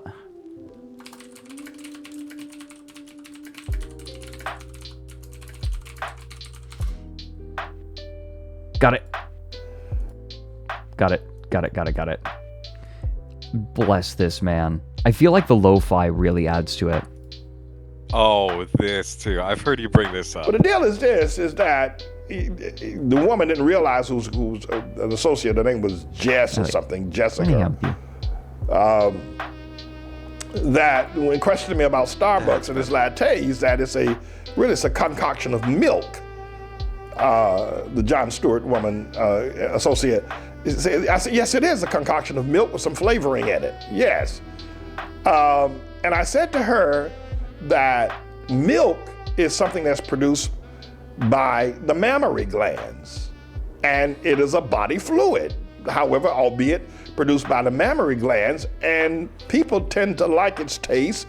It tends to nourish people. It tends to give life. It's probably, it's a strange thing that milk comes from the mammary glands and et cetera, et cetera, et cetera. And I said that semen, because they had this thing going back a year ago with me talking about semen and Starbucks lattes, and they do put it in there.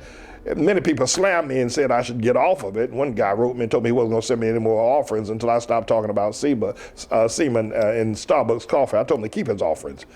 But at any rate, the semen is another kind of milk. It's something that's produced by the testicle glands of a man. People tend to like milk that's produced by the mammary glands of a woman. Starbucks I'm just saying that people tend to like semen that's produced by the testicle glands of a man. So what's the big deal? If they mix milk and semen together, makes, for some people, a nice taste. Now, I don't go to Starbucks. I don't drink coffee, first of all. Look at him licking his lips as he talks about this. Look at look for the red dot. But when I said that, from the Starbucks hitman as he's about to reveal the secret to the salted caramel.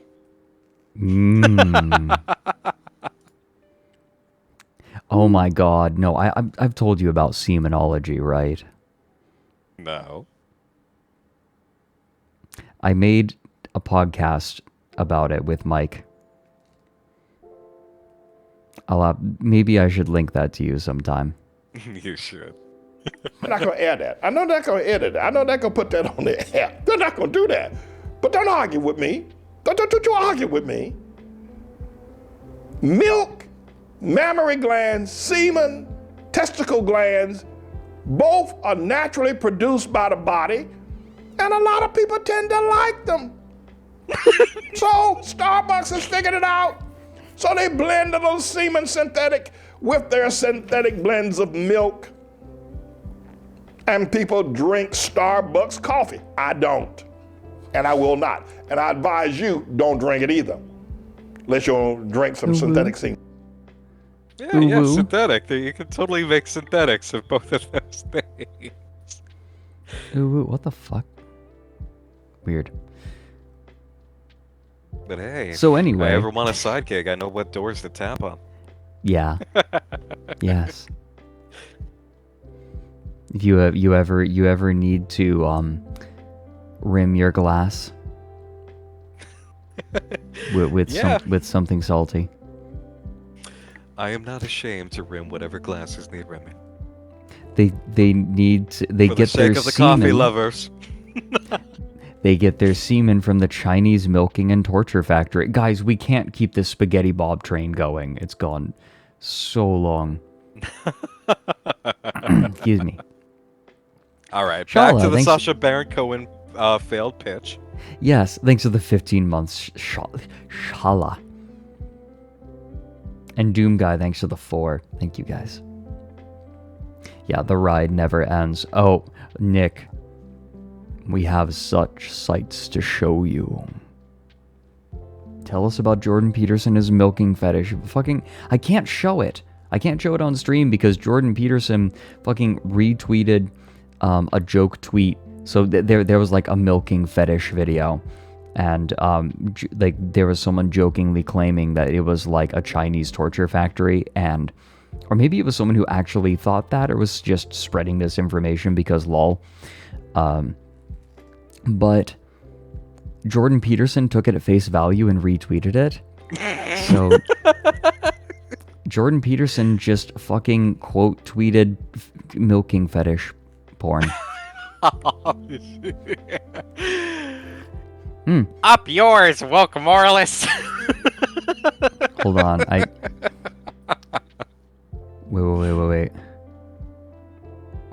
Where is it? I have it here. Milking Don't I? farms. That's how Starbucks gets the product. Yeah. Oh Up yes, yours, torture. woke moralists. There it is. We'll see who cancels who. No, I mean, what if you need some salt for your damn good margarita? Oh, for my damn good margarita. Hey, yeah. Goes down easier than the rock salt. Oh god. Oh god, salt from the rocks. Oh no. That's not. Good shit. So here we have like, they're just panels that are pulled up. Alongside the suspension, also broken was the slide, the portion of the RV that allows it to extend outwards. Smaller things have been busted or lost as well. One of the mirrors was hanging on by duct tape, and the stove knob was missing. Did they fucking steal the stove knob? Everything all included, the LeBlancs reckon to get the RV to the state it was before they rented won't be cheap, likely well into the thousands. On top of all that, the group had put on almost double the amount of kilometers they had agreed and paid for. Meaning the group still owes them money, but they aren't holding their breath.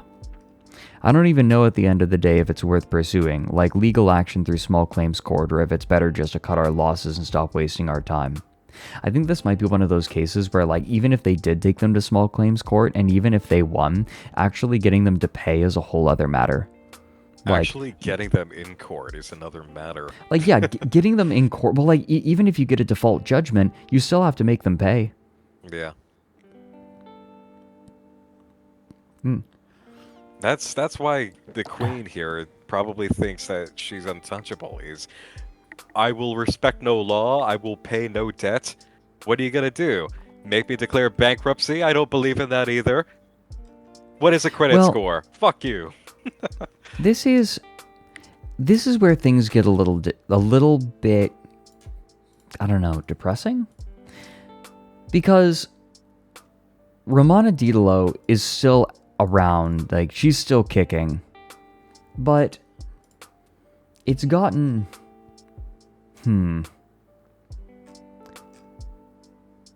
Here, is this it? This roleplay group has gone too far. It's gone a little far. I have it bookmarked. Here we go. So, this is the most recent update that we have. This is an article from June 13th, so 1 week ago. Oh, man. Yeah. Like, here we have an update. So, she moved into a town called Tatamagouche in Nova Scotia, Manitoba, Crisp Falls, Shark Stink, Iowa. The QAnon Queen of Canada leans so close to the windshield of her motorhome her face is almost pressed against the glass when she screams into her walkie-talkie. "Ignore them!" her voice crackles over the radio. "Ignore them!" Oops. Sorry, that was my... Ignore that! Ignore that!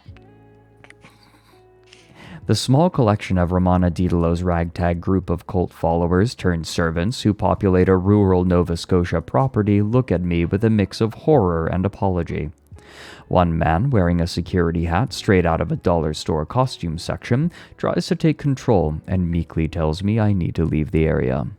Another follower, a bit bolder than the security guy, coldly says, "Absolutely not," when I ask if we can speak to their so-called queen.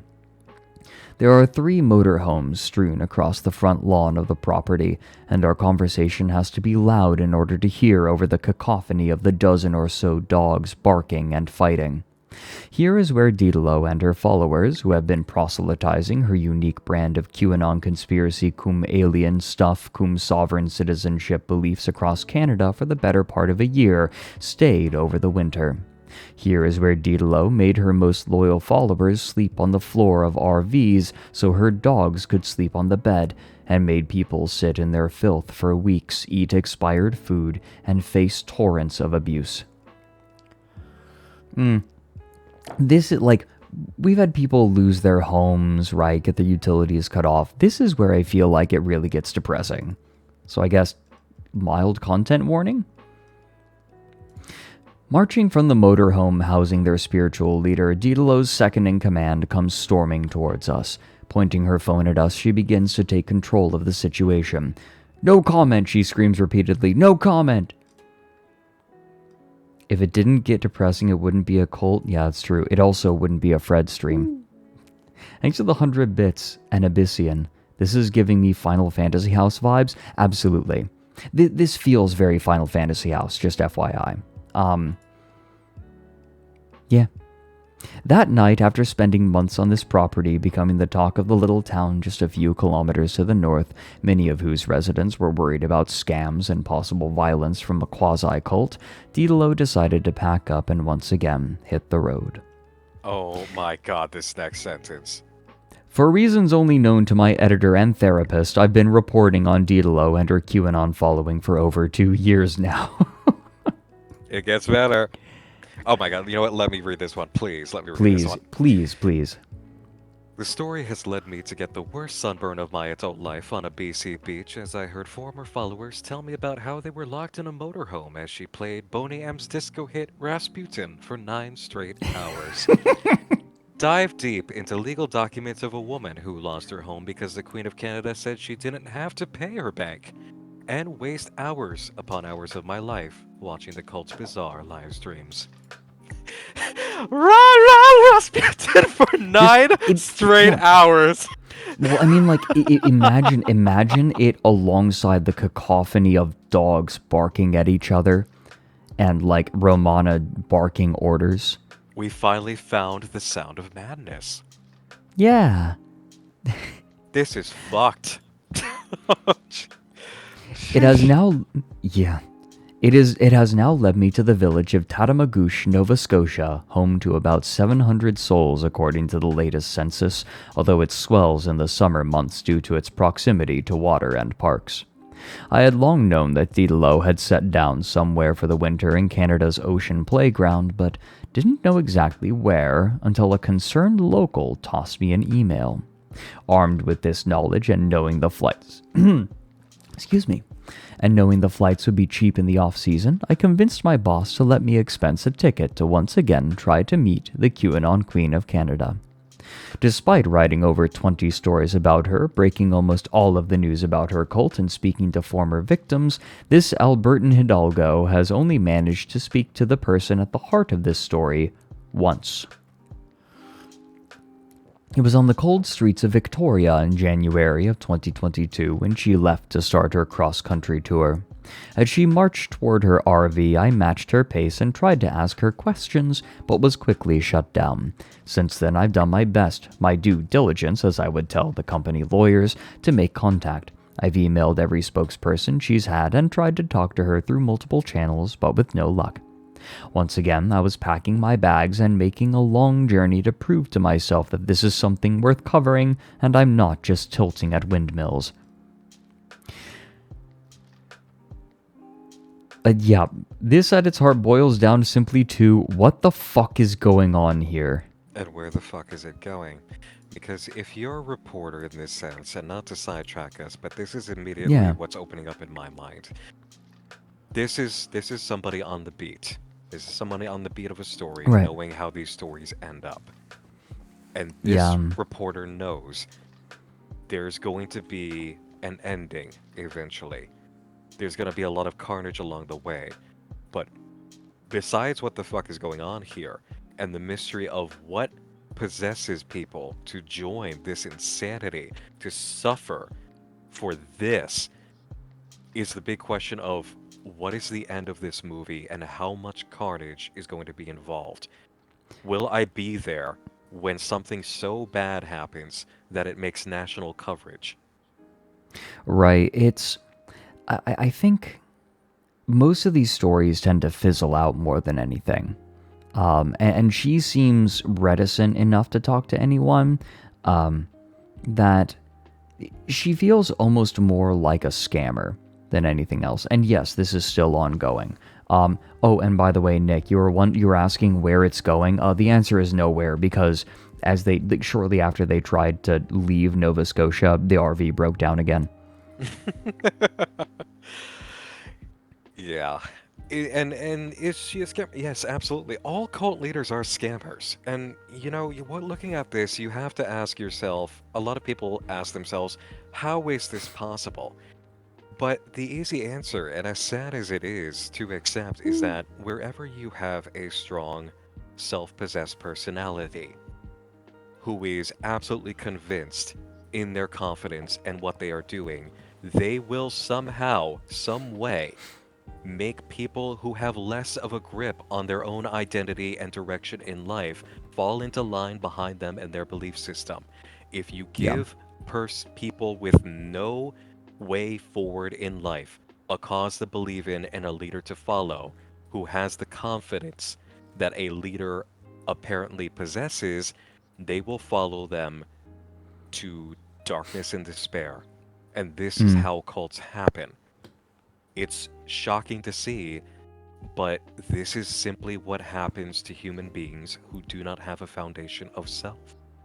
Manipulators will take advantage, and some of them are fucking stark raving mad, like the Queen. Well, she has a revolving door of people who come and go in the cult. As you might imagine, not everyone can manage this for terribly long. Also, thanks for the 100 bits, Abyssian. I think this is quite different from the Westboro Baptist Church in the sense that the Westboro Baptist Church was really built around ideals, whereas this is really built around a person. And whatever the person says goes. Othelania has a great point too. And people love to be told they're victims and the world is against their little group. Fundies and Jehovah's Witnesses do the same thing. Absolutely. Yeah. And when you fall we are in line with people persecuted. like this, yes, you will be told that the rest of the world is duped and you are special because you have discovered the truth, and they will hate you, they will spit at you, they will send their enemies upon you. And when you give somebody who has no foundation of self an enemy to hate, something to strive against, they have something to believe in. They have a mission that replaces a proper sense of self and direction.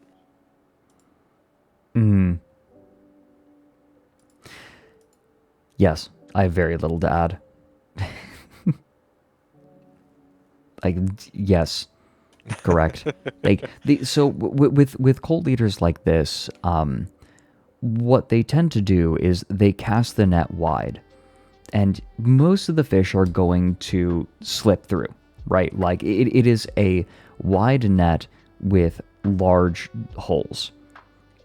But if you slip through, that doesn't mean that just means that the net wasn't made for you, because she's looking for bigger fish. Specifically, she's looking for, you just have to scoop around, and eventually you'll find the people that you're looking for. And these people are willing to endure a lot. For those who don't have similar life-damaging brainworms as me, Daedalo is best described as a QAnon cult leader, and she is truly one of the most bizarre conspiracy figures to come out of the pandemic. She's somehow convinced a not insignificantly sized group of people that she's not just the Queen of Canada, but she's also a being from another dimension in touch with an intergalactic alliance. Her lore is deeply confusing and ever-changing, but the starting point is that Didelot, alongside former US President Donald Trump, is waging an international war against a global cabal of pedophiles. That's the QAnon part of it. She squeezes as much money out of her followers as she can in an effort to keep the cult leader party going, and, for now at least, it's working. Romana isn't the most imposing figure. She's a tiny Filipino-Canadian woman with a slight accent and short gray hair. She's not young, likely in her 50s or 60s, but it's hard to know as there is shockingly little background information known about her. However, what she lacks in stature, she makes up for in grandiose statements, some of my favorites being she has an armada of spacecraft watching her at all times, and that she and Vladimir Putin talk on the regular, and an absolute unwavering dedication to keeping up the notion she's Canada's true leader. It's important to note that while the entire Didelot situation is bizarre and at times can be the source of laughs, the damage she does to her followers is very real and in some cases extreme. She's threatened to kill healthcare workers and just recently told her followers to shoot to kill anyone they think is starting a forest fire or sabotaging the power grid. Taking in mind her followers' paranoid worldview and seemingly tenuous grip on reality, the command could have serious consequences. I should note that her Telegram channel has tens of thousands of people. Just FYI.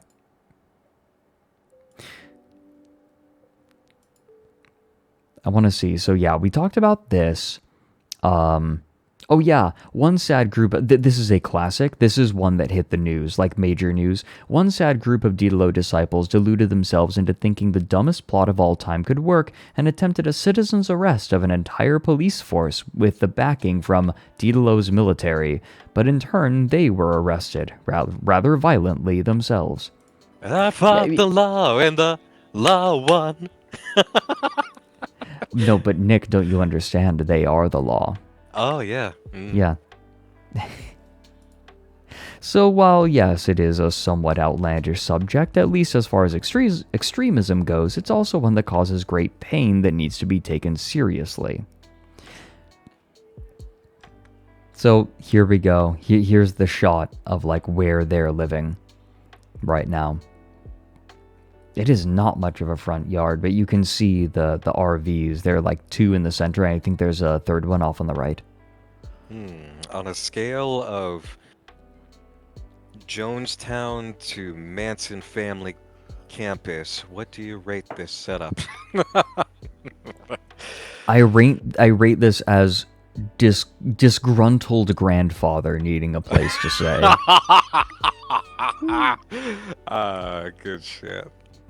Thanks Horrible for the 100 shit, bits, but... Emmy. I'm just gonna call her Romana DD Megadoodoo. I'm sorry, Mangudu. God. We're not gonna spaghetti Bob again. But yes. Agreed. Let me see. So just hours after touching down in Nova Scotia, I got my first glimpse of the QAnon Queen of Canada. It was just a glimpse of an RV with her face on it, and was a perfect setup for what would become a bizarre journey into the world of what happens when a QAnon conspiracy camp sets up outside a cute little town. There she be, the white whale, I say in the video for some reason.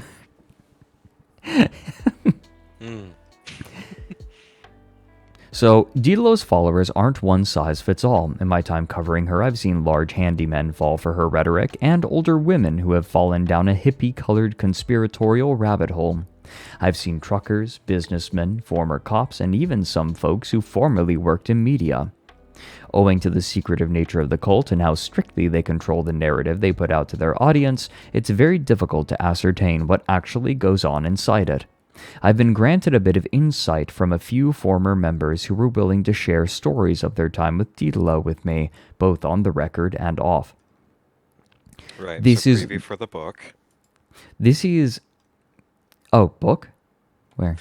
Oh, it's so transparent, Fred. This is, after all the work that's gone into this reporter's journey, mentioning how many stories are involved, mentioning how invested they are, all the notes, all the reviews and interviews. This is leading up to a book, yeah. This is leading up to a book. I Bet hope your so. ass. I hope so. I'd read that book. Yeah. Kim Churchill, an Ontario woman, used to work at a radio station, but that was many years ago. She first learned of Didelot from a mutual acquaintance in 2021 while the crew were on their non-stop Canadian road trip. Churchill came to believe in Didelot rather quickly and eventually reached out to offer her aid. To gain access to the Queen, she had to do a video call with two of Didelot's most die-hard followers. Caven, a young man from Quebec who is Didelot's driver, security guard, and French translator, and Darlene, a woman from British Columbia who has become her chief of staff and is essentially Didelot's personal assistant, to be generous. Upon hearing that Churchill was willing to bring them goods and a trailer and used to work in media, Caven and Darlene gave her the okay to come on up, and she traveled to Nova Scotia, Manitoba, Crisp Falls, Shark Stink, Iowa, to join the group full-time. I first came across Churchill when she was presented on one of Didelot's live streams as a media whistleblower who came to stay with the cult. A few months later, she would once again come across my radar when she began speaking out about her time with the cult in chat rooms dedicated to former members who are fighting back against Didelot. It was very cultish, Churchill told Vice News with an embarrassed laugh as we talked over the phone some weeks after she left the group. I've never been in a cult, but that's a cult. It's definitely a cult. Yeah. When Churchill first showed up in Nova Scotia, she was taken aback. She was expecting a cute little conspiratorial community led by a benevolent but powerful leader. What she found was a kingdom covered in trash and dog shit, ruled by a Now you eat dog shit. They call him Dog Shit Boy. Ruled by a tiny dictator, making her closest followers' lives a living hell. Look, maybe we do a little spaghetti bob, you guys. Dog shit boy, God's punishment. No. Oh no, what's happening now? The vehemence of the no and the yes are amazing. A little spaghetti. Yes. Have you heard of Paperback Paradise? Nope. Okay, we're doing this. You don't want to know. We're doing it anyway. Let me find this. We're gonna have to scroll a little bit. Drop me off a cliff. Man in hell.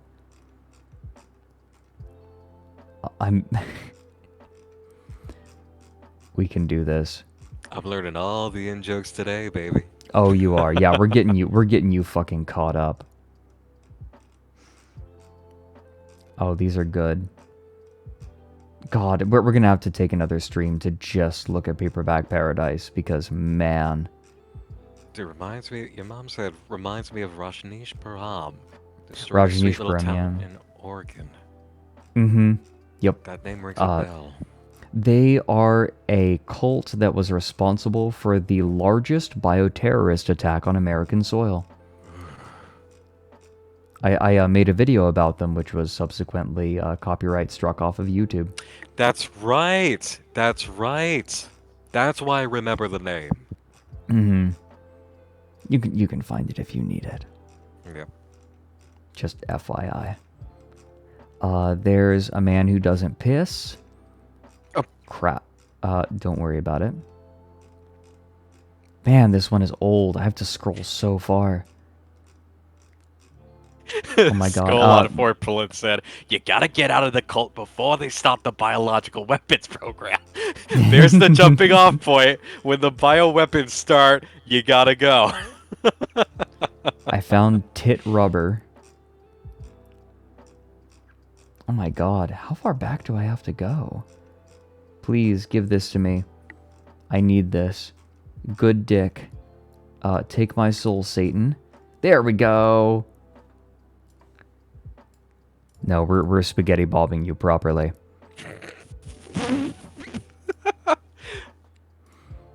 God's punishment. Now you eat dog shit. What's happening? Sure could go for some dog shit. I eat dog shit now? What did I do? wish I was eating boy dog turns shit into- right now. A boy turns into a dog and eats dog shit for lying. The Nick. sins of children. Nick, would you be willing to read the summary for us? Absolutely. Some people never eat dog shit. Some do. God can see and hear everything. So when Kevin and his friends decide to watch a PG-13 movie they knew they weren't supposed to be studying, God knew he would have to punish Kevin since it was his house. The next day before school, Kevin suddenly morphs into a dog and runs outside to look for dog shit to eat. He eats all the dog shit in the neighborhood, and the neighbors give this hungry boy a round of applause for cleaning up the place. But when he morphs back into Kevin, they're all disgusted.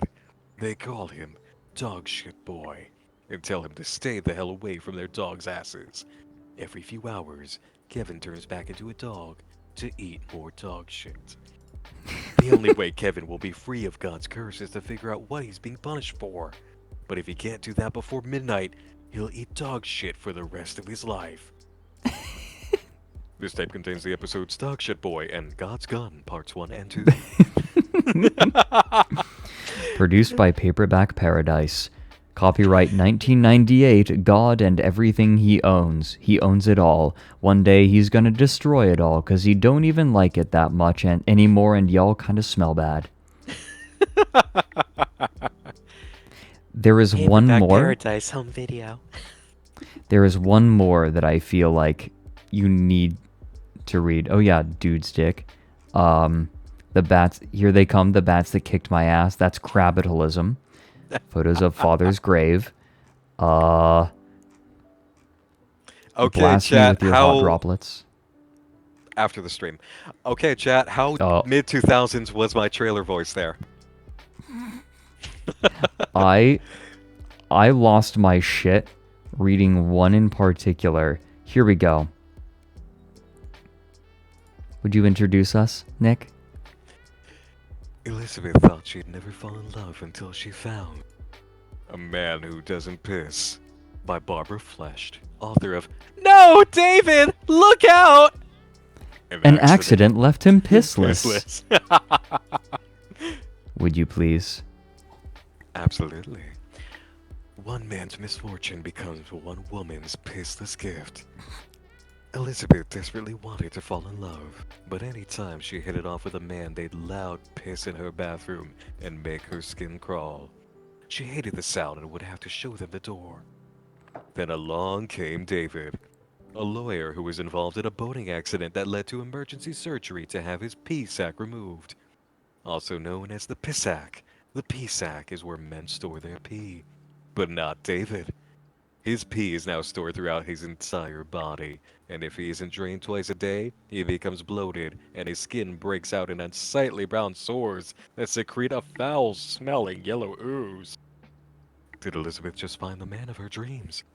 Will she be okay with driving him to the doctor twice a day to have his entire body drained of whiz? And is she okay with the fact that the hose that drains the whiz connects to the bottom of his foot, and he moans while whiz is pulled throughout his entire body? Will Elizabeth be cool with all that? A Paperback Paradise book. 99 piss balloons. Stop. I lost my shit. The yellow cover. It's the yellow. The yellow really makes it. Somebody said, say in a world. Oh, here we go. It was the most important job interview of his life. Fucked that up by Morgan Scheidt. Unabridged and embarrassing. Nick, we should do a Paperback Paradise stream one day. That would be fun. Yeah. Where we just go back and forth narrating some of these because God, I love Paperback Paradise. Oh, also something very important to note about God's punishment. This is a very important note. Where is it? Cringe-tiver, here they come, the bats that kicked my ass. Here we go. I encourage you to look in the replies. Thank you. Mike was there. This like the day that it was posted. History. Yes. Go back to Pussy of War. Okay. Let me find Pussy of War again. Can we adopt a rat? No, I'm telling you. We have to take a day for this. Barbula Slamp. From 1,000 light years away came a ship designed to destroy all mankind. Pussy of War. They had discovered Earth and wanted to make first contact, so they sent a Pussy of Peace, an autonomous ship designed to bring peace to Earth that was shaped like a pussy. Inside was a chamber of absolute calm where Earth's people would learn the secret to life and happiness, but the ship was deemed a threat by Earth government and was destroyed. Then came a Pussy of Clemency, a far more advanced ship that bore the same gift and projected 3 words into space for all of Earth to read. It's all good. Yes, forgiveness was its mission, and yes, it too was shaped like a pussy. But its compassion was deemed an even greater threat than peace, and so it was destroyed even harder.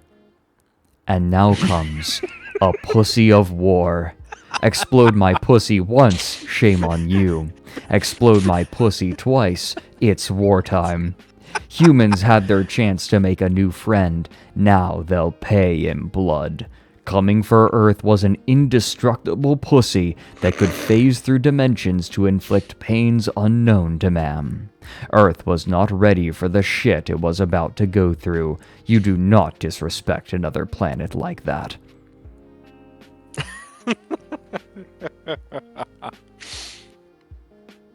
I like when the Earth prices. Saw I love the prices too. Listen, when the Earth saw a giant pussy above it, their only instinct was to pound.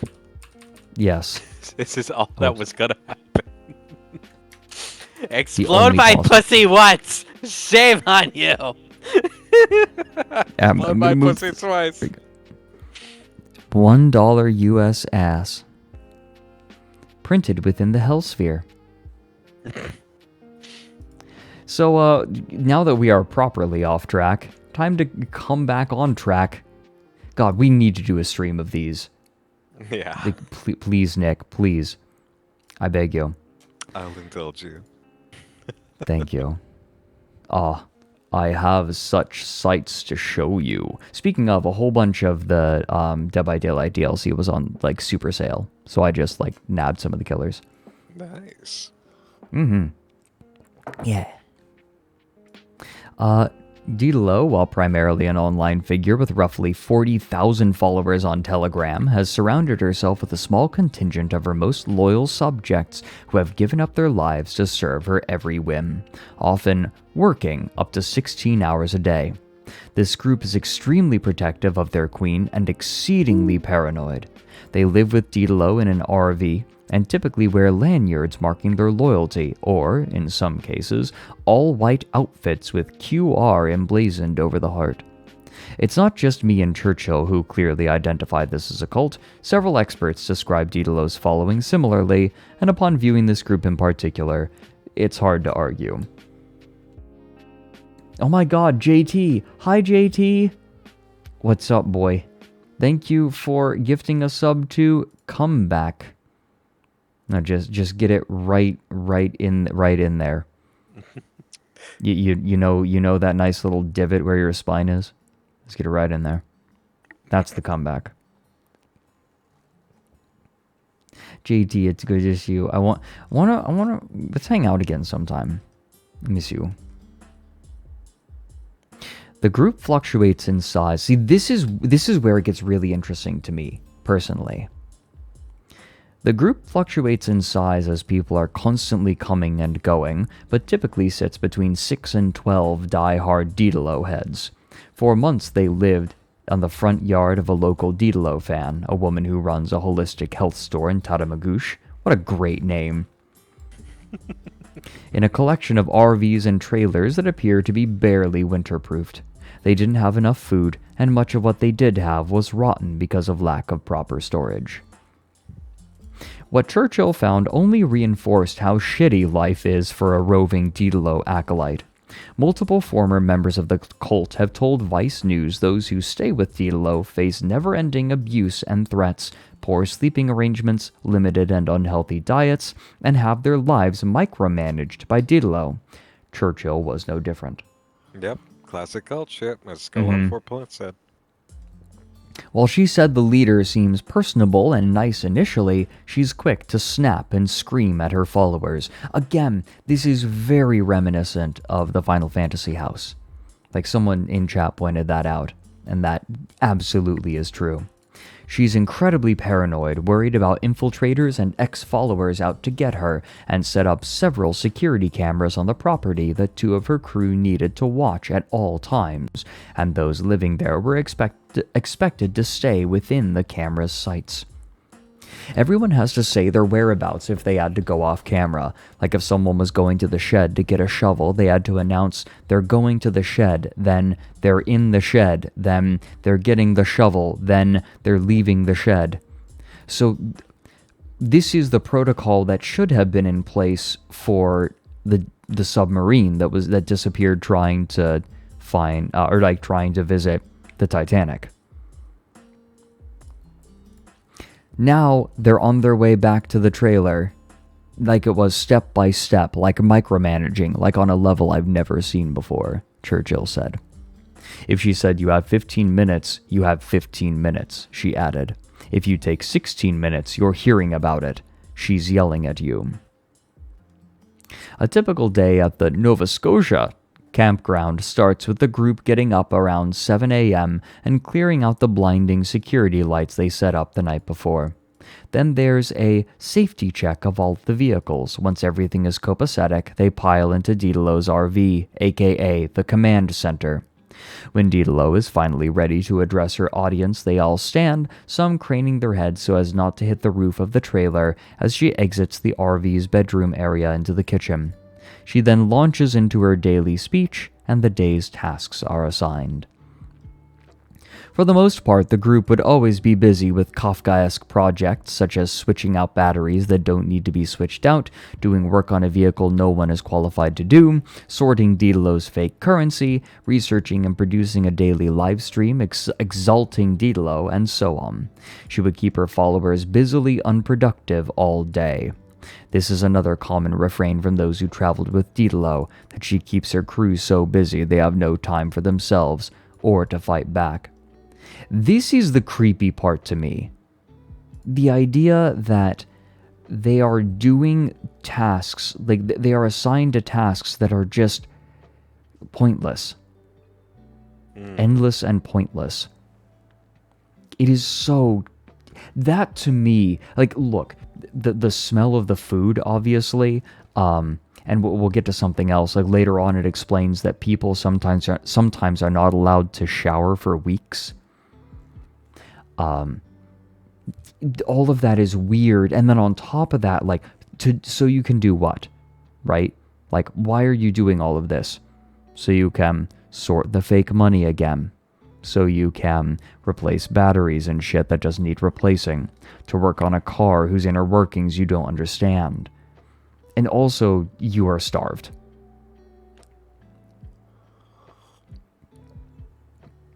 It does make me wonder.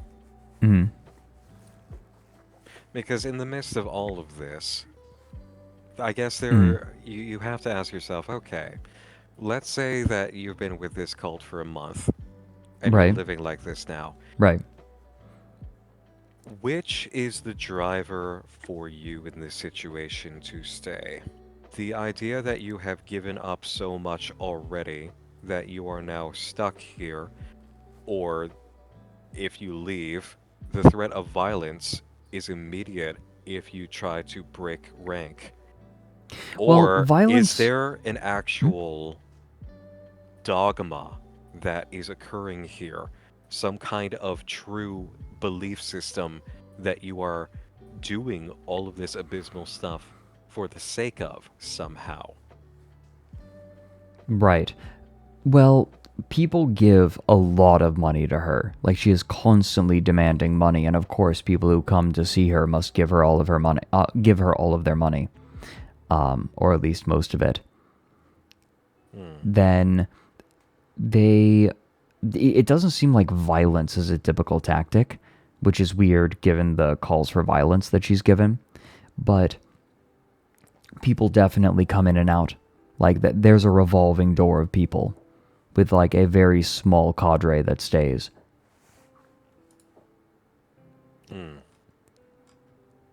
The group wasn't just dealing with abuse from a control... Oh, like with many hierarchical communities, the abuse trickles downwards. Daedalo will lose it on her second-in-command, who will scapegoat another person, and so on.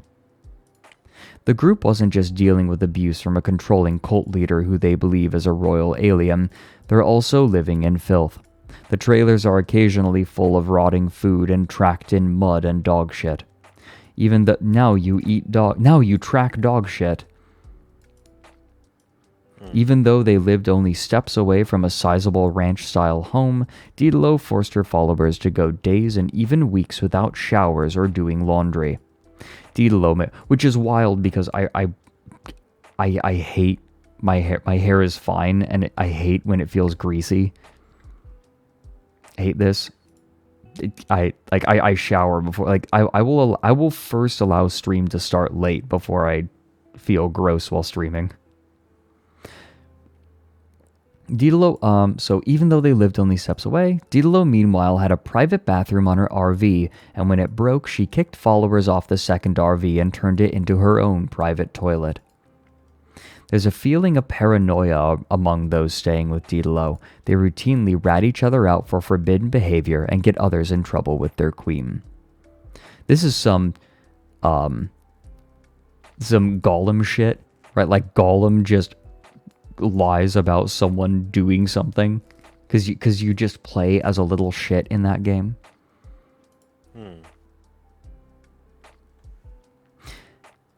The worst job of all was that of Daedalo's personal assistant, which is currently held by Darlene. If Romana wants coffee, Darlene makes coffee. If Romana wants lunch, she makes lunch, said Churchill. Darlene is doing everything. She can't take a shower and she has no time to herself. She can't even go for a walk if she wants to de-stress or leave Romana's side. She even does her laundry, makes the bed, like everything. There was one time on the radio where Darlene said, "Queen Ramona, I'm requesting 10 more minutes of my shower time," and Ramona said, 10 minutes granted. Actually, you know what this reminds me? I just noticed the clock. It's like 2 hours 36. You want to take a quick break? So stream, I usually go for 3 hours, so we're actually coming up on the end. Oh, okay. Gotcha. Yeah. We've got another 20-25 minutes. To the end!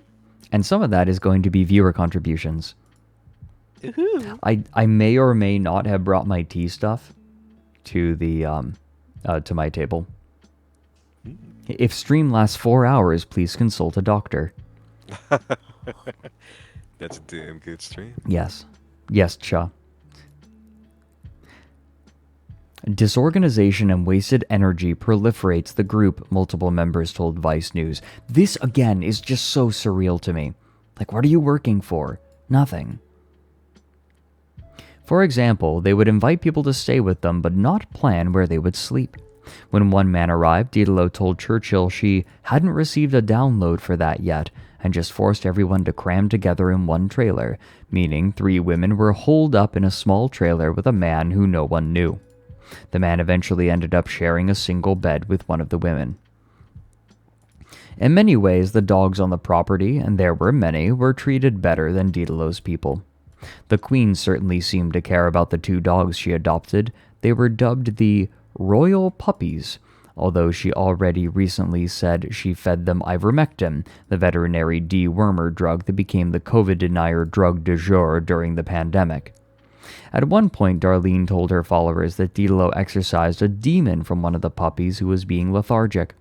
In one case, Churchill said she was told Daedalo made Caven, who is, remember, one of her most important followers, sleep on the floor of an RV while the puppies slept on the bed. Actually, on ivermectin, everything around ivermectin during the pandemic is actually fascinating. Like the way it got held up as a wonder drug because a meta-analysis stated that it actually worked, when in reality, I believe this is ivermectin. Let me think. Hold on. Ivermectin was. It was the ivermectin that, yeah. I'm thinking about like what I'm about to say. I'm like double checking in my head. It's like, was this true? Because ivermectin actually is a wonder drug. It is an antiparasitic, but there was a meta-analysis done that showed ivermectin is amazing to stop COVID, like amazing, and then it turns out that most of the people in that study came from a single Egyptian study. Here's the thing. I believe it was Egyptian. The problem with that study in particular was that a lot of the people who were a part of that study either didn't exist or were already dead. Not to mention that a meta-analysis consists of significantly more than just one strong study. Well, It's that's a the thing. Is like, meta-analysis. if so, the problem is that one bad sample, like one bad study, can ruin a meta-analysis, and this is what happened. An Egyptian study I'm just going to come out and say it. They falsified their results. Like I was kind of building up to it, but they lied. They lied about the people. When someone tried to dig into the people who had been a part of this study, a lot of them were dead. Like they were dead when it started. Like, it's not that ivermectin killed them. It's not that being exposed to COVID killed them. It's that they were corpses when the study was started, because they needed a name. They needed a name, so they put the name down. Wow. They made it up. They made it all up. This is actually quite common in some fields of science, where you are encouraged to just put out test results. So if you take out that Egyptian study, if you take out that bad study, guess what the results say? No effect. It's nothing. It does nothing. It does nothing because it's an antiparasitic. Some things are useful off-label, but there's no reason that ivermectin should work. If it did work, that would be fucking awesome. Yeah. And you know What what the fuck usually do is you the mean this result is? of a meta-analysis that turns up one positive result or so against a group of negatives? The result then is study what they did, launch a new series of tests. Right. Not It's like, okay, so what did they do differently? Yeah, like Yeah. what did they do differently? The problem is, if you look at the meta-analysis, just the meta-analysis, then it shows that it's great. You take out that one study that had a disproportionate number of people. Well, people in quotes. That apparently was the big problem. So, what is more likely, that this study had like some cool method, which would be awesome, or they were lying? It is there are some places in the world where fake papers come out a lot. Egypt is one. China is a huge one. China is a huge source of bad science, and good science, but also bad science. Just because there is such a drive to publish. That is the problem. The incentive structure around science is often quite... it encourages this sort of... I made it all up. I make stuff up all the time. There it is. I see, like, this story isn't... Like, what I find interesting about this isn't the ivermectin. I find what's more interesting to me is the culture around science. Yeah, the famous phrase, publish or perish. Sometimes people get desperate to publish. It's what's killing journalism. It's frustrating. Anyways, I just thought that was an interesting aside, because it's not a story about ivermectin. Like, to me, that's not the interesting story. It's about the corrupt state of science publishing. Speaking of, if you like Down the Rabbit Hole, I discovered a really great channel a little while ago. Let me see if I can find it. these videos. Oh, come on. What was it? Yeah, Bobby.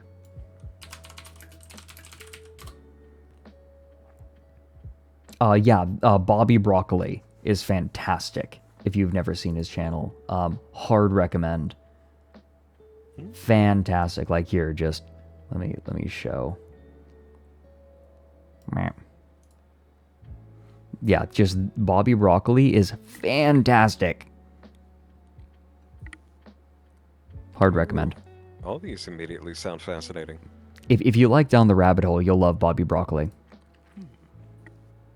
Anyways, I'm sorry we keep getting off track.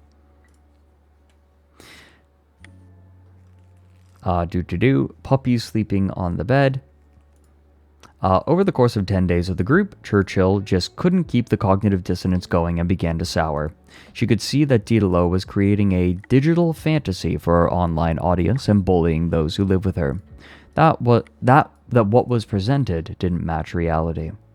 When Churchill told the group she was planning on leaving, Didelot gave the order that she had an hour to vacate the area. As a result, everyone who was staying in Churchill's trailer had to unload all their stuff onto a tarp on the ground in a mad rush. Didelot immediately attacked Churchill as a traitor and spy and turned her audience on her. All of Churchill's former friends in the group have blocked her and excommunicated her from the community. Oh, Bissian, thanks for the 100 bits. Yeah, sensationalism is a huge problem. As she was leaving, several members were crying. One actually decided to go with her to escape the abuse. But there is one friend Churchill still thinks about, a woman she knew as Joanna. This is very Final Fantasy House. It feels so Final Fantasy House. This woman was on the bottom of the hierarchy and was taking a lot of abuse from the group. As Churchill was leaving, she offered her a lifeline. Joanna was crying when I was leaving, and I said, "Joanna, I'm going to stay in Truro overnight because you are on the line. I really don't want to leave you here," she said, "so if you change your mind, just text me and I'll come and get you." She never received that text. Final Fantasy House 2 New Fantasy. Fuck off. And this is interesting. So, like, this whole town, because we are coming up on the end, I'll give the summary. People came to this town. And, the people in this town, like, after Ramona Didelot brought everyone to this town, they all worked together to get rid of her. Because she started trying to bilk people for money.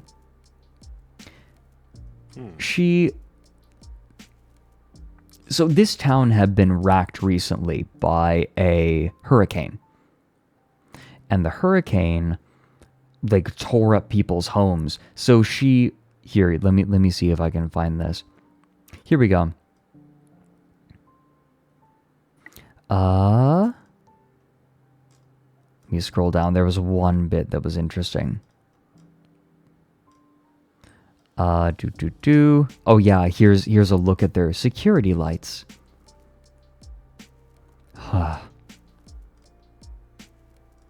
So Didelot found a homeless person and was like, "Hey, look at this poor person. Donate money to help the people of this community." And the money just went to Didelot. Of course. I'm very curious where the money is going, because, like, these RVs are dumps. The RVs are dumps, but so, like, where's the money going? Is she just pocketing it? I have no doubt that she's got a store somewhere. She's got to, right? She's the head of the pyramid.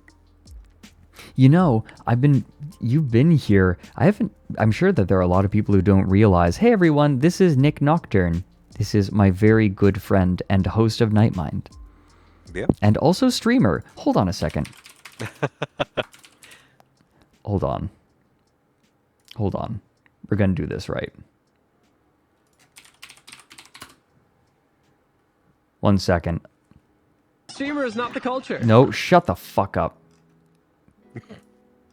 I'm getting mad. That's the best way to stream. You get mad And then people are like, hell yeah, I'm here for that. I'm making sure that I don't fuck up your name. People fuck up mine all the time, and I'm like, I don't want to do that. Thank you.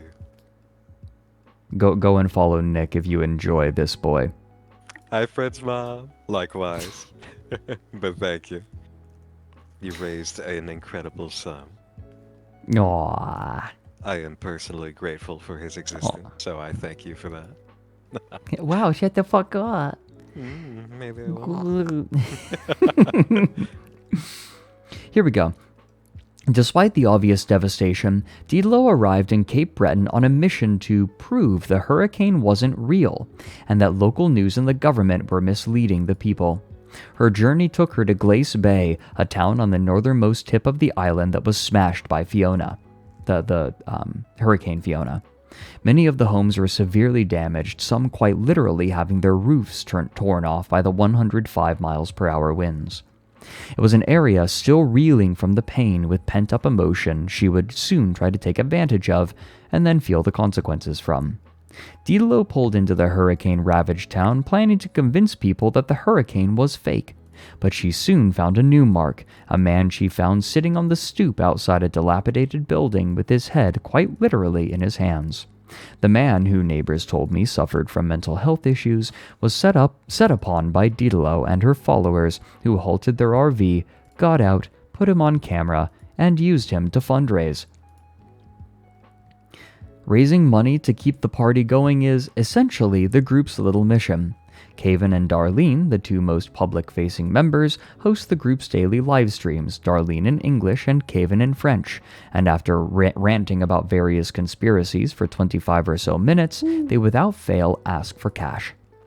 Diderot, who according to several former followers doesn't like to use her own bank account, uses Caven's as the repository for her followers' electronic money transfers. Oh, nice reminders, thanks for the 3 months. Oh my god. The end of this paragraph. Keep going. Oh, yeah. Churchill added that followers are also expected to give Diderot money, pay for everything, and max out their credit cards. Recently, Darlene said that everyone living with Diderot owes their leader in excess of $10,000. Since emerging... Yeah. Guys, just max out your credit cards. It'll be fine. Well, it's because, who cares? Because all of this money is going to eventually, she's going to make her followers rich, right? So none of this matters. In diddly dollars, yeah. Diddly doodly Diderot dollars. Since emerging as a QAnon figure, Diderot has raised hundreds of thousands of dollars for her exploits. Before becoming that, Diderot lived in a boarding home in Victoria and, by all accounts, had limited financial resources. Having her followers keep her afloat is the only way forward. They had now found yet another way to gin up some money from her audience, the sad man sitting outside a dilapidated home in Glace Bay. Folks didn't take kindly to this. Tactic. Yeah, I wonder, right? It's classic. It feels like it's by the numbers. Ah, it feels so familiar. Recent. Anyway. I want tea. I am not. I am being the abusive cult leader and not allowing anyone to get up and do sippies. So, this is pretty amusing. Basically what they do is they start harassing her in the same way that she's like harassing everyone else. Like she's blasting Rasputin. Right? Rah rah, Rasputin, Russia's greatest love machine. They're blasting that, so one of them starts blasting Slayer. Nice. Good choice. Never was a fan of Slayer. I never got into them. You know what I'd choose? I'd set up my speakers and I'd just run it 24 hours a day. Cult of Personality by I think it was In Living Color. Just fucking slam Cult of Personality all day long, baby. I have some choice. I have anything. Oh my god! Literally anything from Deconstruction by Devin Townsend. anything from that would be good. You might enjoy that album, actually. It's weird. Devin Townsend. I think you have recommended him to me before. I have. He's very accessible. He's like a really great first metal artist to listen to if you're interested in metal, but like aren't into the screamy. Although some of his stuff is a little intense. Literally the song The Mighty Masturbator off of that album is a 16.5-minute masterpiece. Holy shit. That song alone is incredible. Anyway, we're not gonna. I can't talk about metal. I'm getting into my niche little shit. Oh yeah, this is good. Nolan knew who Didelot was. Her statements about putting healthcare workers to death were well covered in Canada. So when he first saw her, he pulled up in his semi-truck and emptied the air horn on them during a live stream. Good. I never thought about pulling in the driveway and laying on my horn, but it just happened, Nolan told me. It was spontaneous. I knew who she was, and I knew what she said about healthcare workers. I knew she was here to prove that Fiona wasn't real. That's a hard slap in the face when you lose everything. It's somebody coming here to make a fool out of us. Didelot and her crew, always desperate to raise money, persisted with their, as Nolan put it, grift. Via live streams on the location, they told their followers to donate money to repair the old man's home. He never would see a dime. The Queen of Canada wasn't prepared for the pushback they were going to receive. Well, it wasn't exactly the gunpowder plot. It was a neighborhood evil affair. implies a clarity of purpose that I do not want to attribute to anyone involved. God, that is good. God, that's a good quote. Nolan honked his horn from his big rig and made the move. Thank you so much, everyone, by the way, for supporting and then giving bits through sound alerts. That it's fun. I love it, and then also, of course, thank you. I love the sound alerts, and also thank you so much, everyone, for supporting this weird little thing I do. I have fun with it, and I hope you're enjoying it too. I'm having fun. Oh, Nick, you're always having fun with me. I see to it. At one point, Didelot's convoy drove up the street to have a private conversation, so Nolan launched his drone and flew it above them. Nolan said he turned himself into the town crier and encouraged people driving by to share their thoughts about the convoy leader he called Queen Dildo. Based. Jesus. Oh yeah, I have been dubbed something by my stream. I am called a discomfort streamer. Because I'm consistently told that my streams are comfy, but the topics I cover are not, and there is something about that combination that people like. So I am the discomfort streamer. Hey man, tell me about it. I can talk blood, guts, and monsters creeping out of wherever all day long, and yet people fall asleep to it. So. He who. Oh yeah, here we go. In an inverse of Didelot torturing people, oh my god. In an inverse of Didelot torturing people with her non-stop playing of Rasputin, Nolan's neighbor Pat, who lives across the street, blasted Slayer and death metal whenever he saw them filming. I was just trying to get on their nerves, Pat, who did not want his last name used in the story because he feared it would impact his employment, told me outside of his home, near a massive divot in the ground made from when a roof smashed into it during the hurricane. Like playing Slayer's Raining Blood, I just backed my car up, popped the sunroof, every window, popped the back hatch, and let her rip. It's so, and then, offering to pay. Oh, okay, I didn't see this before. Buddy, up there, hey you. Buddy, now's your chance. I will buy your ticket for you to go home, to go back with your family, to get you into this cult. I will buy your ticket to get home right now. Your family will help you. Would you like my help? I actually am willing to help. This is an important segment of this article. Yeah. Because as we're reading all this, we're sitting in the position that you find yourself in when you are reading news, where it is so sad and it's so bewildering. But to actually have this kind of perspective from this human being, to put ourselves in that that position in time, recognizing what he's doing and being a witness to this actual living horror and the sadness that is this mass manipulation going on, this entrapment of genuine human beings, it kind of shocks you awake, doesn't it? Yeah, I think that perspectives like this remind you, no, this is just dudes. Like, this isn't... I think that sometimes it's easy to read about this kind of thing and see it mythologized, when really, if you imagine being there, it's just dudes. It's just people. It's just people on a sidewalk. Any old sidewalk. The sidewalk that you probably walk on, or roll on, or, I don't know, however you get around. Yeah, and people there in a cage that you can't see. Right, and I think, like, seeing this, right, like, this, it just looks like a coastal town. Right, it's just a coastal town. This doesn't look insane. It looks like someone... You see this kind of weirdness with, like, people plastering stuff up on the side of an RV. Like, that feels like normal homegrown weird. I don't know. It just... This is Canada, not America, specifically. So, but the rest of the neighborhood made it their business to make sure Dietelo wasn't welcome. Right? Like, and you can do that because they're just right there. Like, they're just squatting. Like, they're just squatters. Yeah. And I think that always sort of brings it around. Oh, Duty Cycle, thanks for the Prime sub. And hey... It looks like you get to visit the bonus bean room.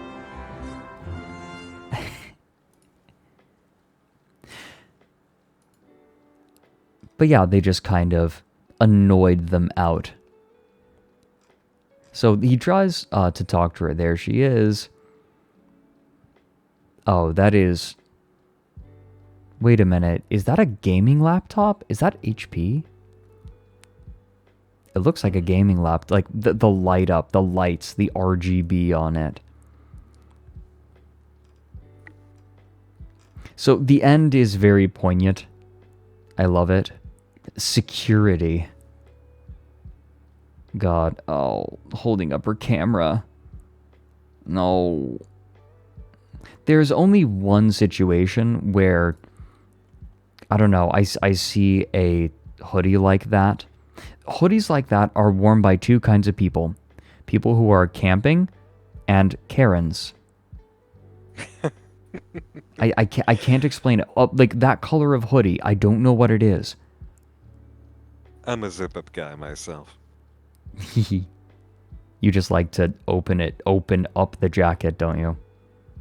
Yeah, I don't like to be all covered and trapped by that whole big thing with a pocket. No, see, I like the comfy. I like the comfy.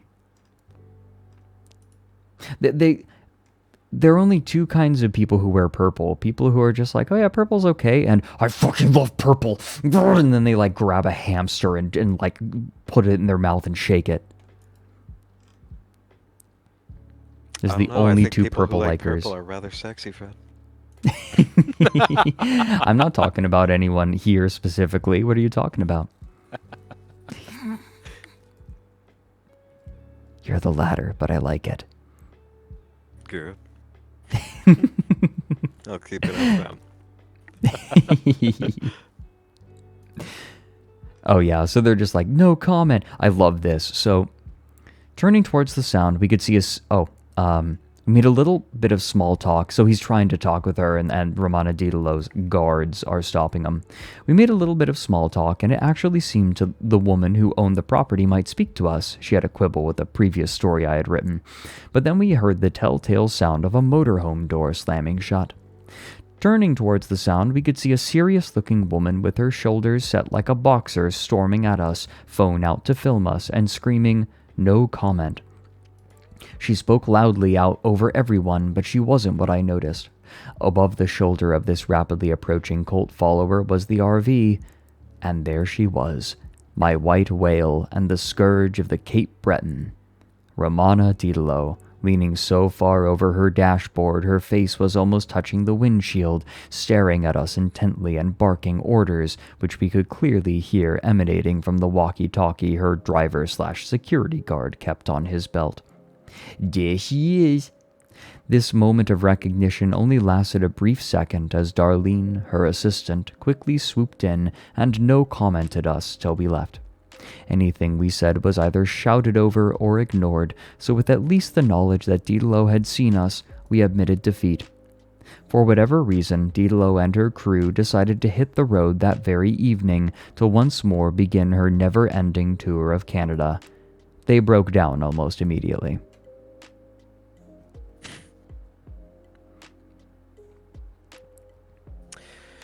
It's strange from reporting angle, I think, for the reporter here to ride this line.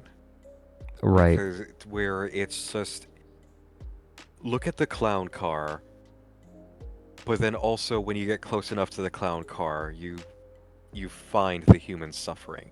Like the way that this ends here is such a left fist, right fist punch of clown car and suffering. Except they broke down almost immediately. It just seems like the clown car punch at the end. Right. It's weird to see that decision made for this. Right, like on its face, I think that this is what's so disarming about groups like this. They can be very, very funny, but like there is always this horror underpinning it. Like it's a farce. Yeah, when you get close to it, you stop laughing. I think, well, that's the thing, is I think that from the outside it is outrageous. You stand in front of it, it's funny because you're seeing people like walk around and track dog shit into an RV. Like, it's human. And then you get even closer and you're like, oh, this is how they're living. Right? Yeah. The moment to moment. Yeah, this absolutely would go up there with Final Fantasy House if this had been a video. This feels like one of those stories where it's just, yeah, yes, this person and these predicaments are so insane that it might as well be a dark comedy, but actually no, you don't realize how awful it is. Right. See, what I wonder is what happens when one of them gets sick. What if Romana Diderot needs to go to a hospital? Because given her living condition, that seems possible, right? Like whether a bacterial infection, especially like if the living conditions are this unsanitary, you would imagine that a bacterial infection would set in at some point on someone. If not Romana herself, then one of her followers. I just don't know at this point where the tipping point is for the darkness to become violence, because people disregarded Charles Manson and his family until horror erupted, that he demanded his followers take out on people. And that's when it became news. That's when it stopped being a whole bunch of dope smoking freaks going out and believing in their weird free love, because she's exactly like Manson. An over-important, I know what's really going on with society. Follow me, the reckoning is coming, believe me, all the while attempting to grift and manipulate the path to power and keeping people under the thumb. It will lead to a moment of darkness where it's either violence that has been instructed, or as you just brought up, what happens when somebody gets violently ill? What happens when something breaks that they can no longer keep control of? Yeah. I think... I don't know that Diderot will end up in violence. Like, she's already calling for violence, but I think that any actual violence would burst the bubble.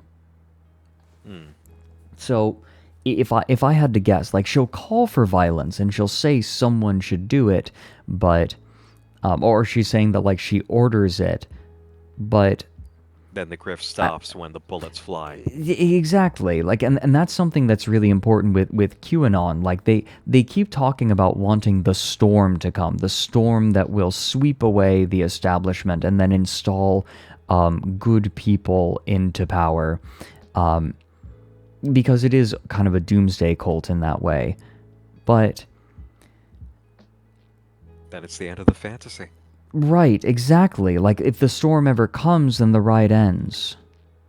The bubble gets burst. The fear is always stronger than the hit. Right. Like, I don't think... There is a special excitement to having privileged knowledge.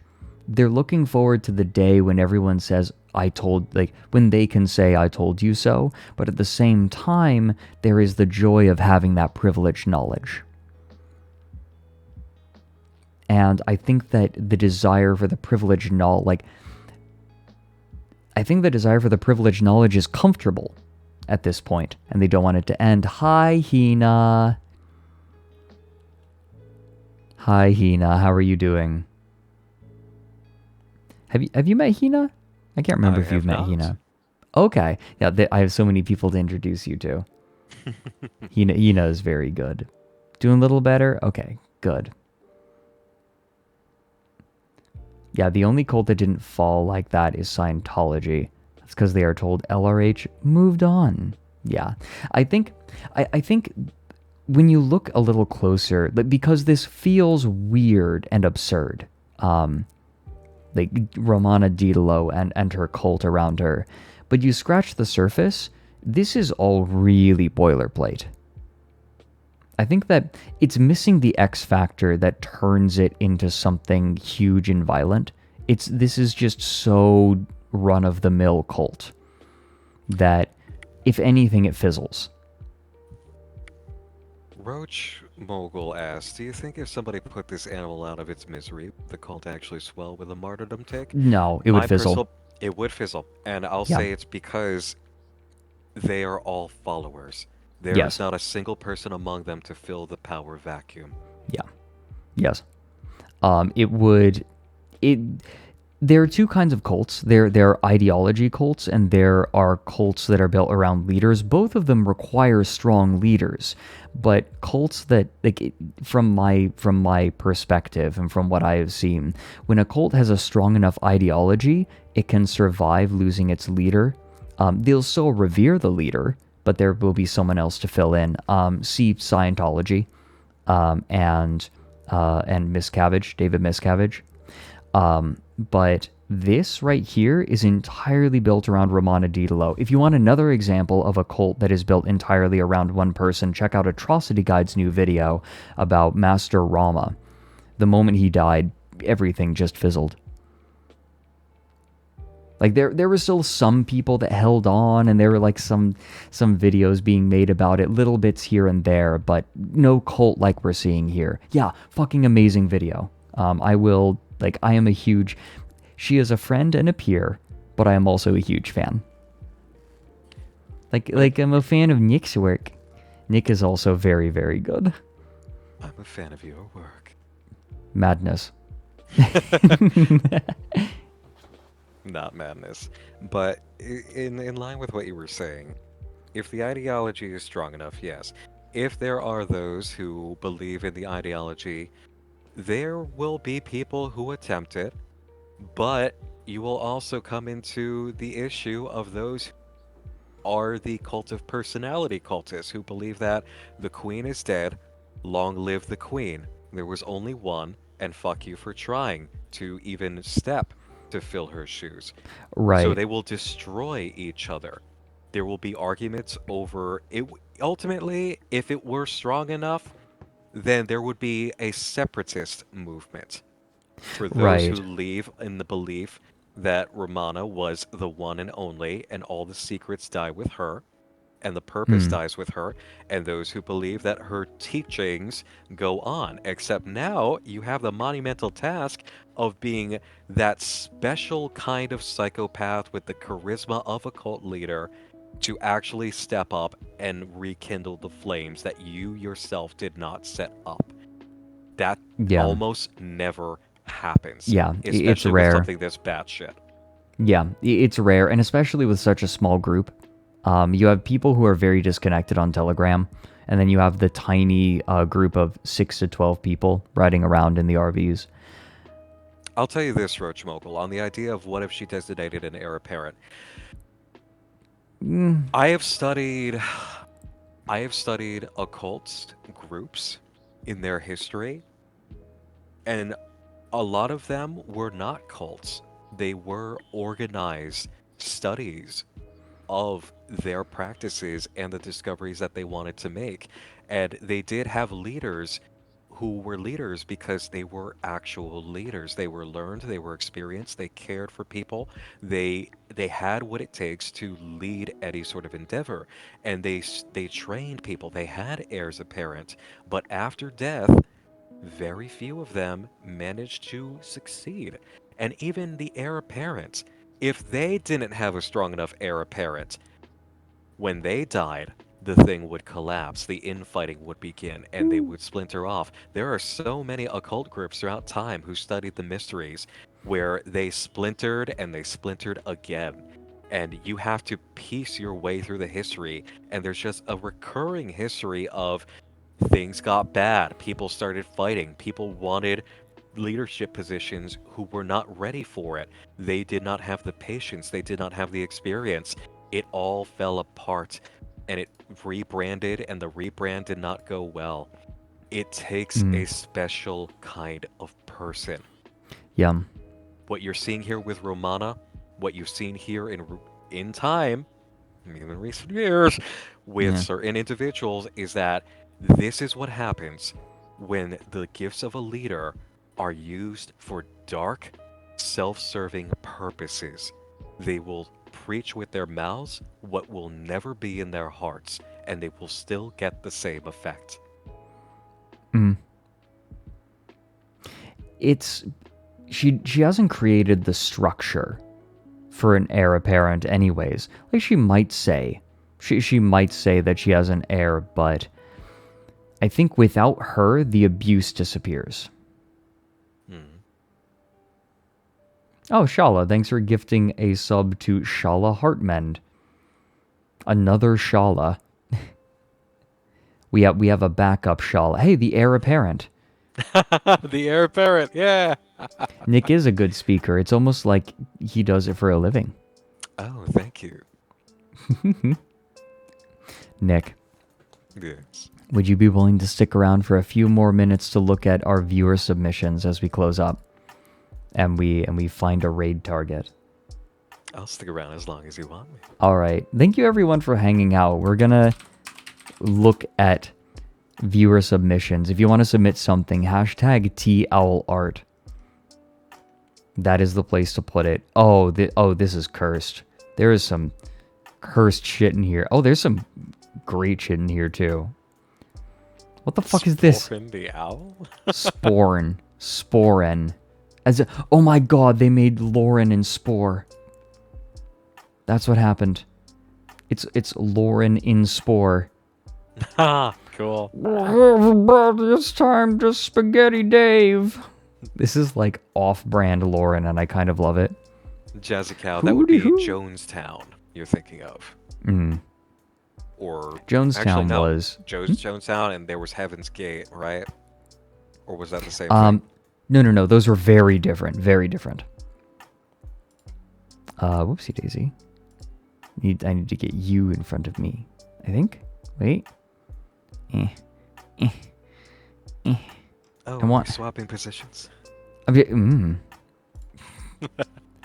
You're behind me somehow, and because I ruined everything forever. There we go. Now you're a little in front of me. But thank you, hamsters. Look at this. Oh my god. Scarlet. Ooh. This is so cute. It is cute. Oh. Nick just kind of pops in. Look at the fella. Oh. Look, I love the way that you drew Nick, Scarlet. Look at it. Yeah. Oh. All right, now here's the question. Are we looking up at the sky, or are we looking down at the viewer? Oh no, arms. It's up. Yeah, it's great. Okay, yeah, no, we're looking up. This is so cute. Just laying on the grass. Oh, we have a blanket update. It's a little cooler, so I was able to get more done. Hey, Caldero got some work done. Yeah, I need to set up the P.O. box so I can receive the scarf. Also,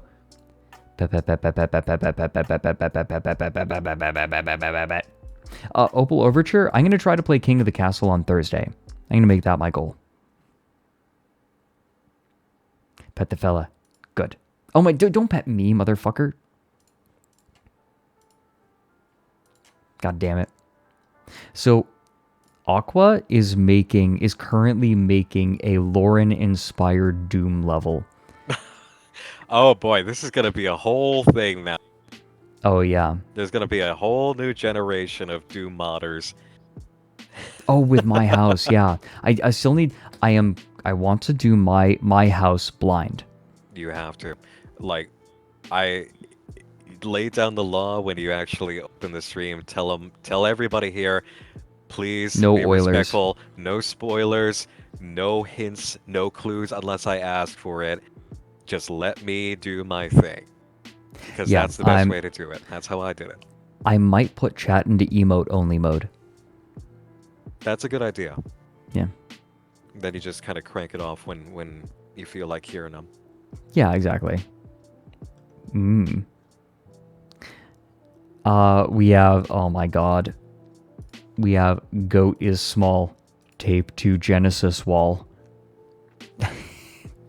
So in case you don't know, this is the Genesis wall from Scorn. This is from the art book. So the Genesis wall is the wall from which all of like the core race of in Scorn is born. Like you see those little pods that are on it that look like ingrown hairs. There is a person inside of each of them, and then they pop open. Oh wow, that's massive. Yeah. And then they taped Caldero to it. So, okay, literally, I don't know where this came from. I just looked, I came in, my people were already, like, there. People sometimes come in before stream and chat with each other in the chat.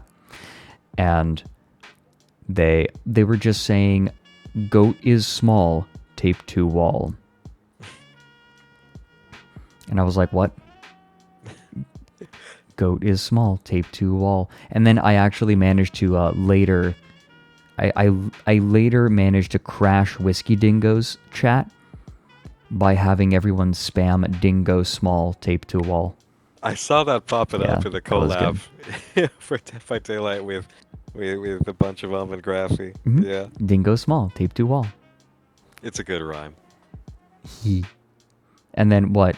And then Caldero and Starry, Goat is small, bird is tall, tape them both to the wall. Dumb stream bullshit. Bless. Oh my god, wait. Hey, a first timer. Abby's art. Yeah, I don't think Abby's. Yeah, first time doing a bunch of drawings. Oh, gee. Fred's mom, I'm a fan of your work. Hold on, what does that bat say? Home run star. Oh my god.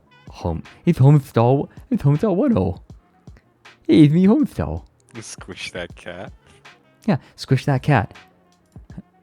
About the size of a Texas Chainsaw Massacre minivan in here. Oh god, why'd What's you your kill the shit ratio? Hold on, where did I put it? Where did I put it? Here we go.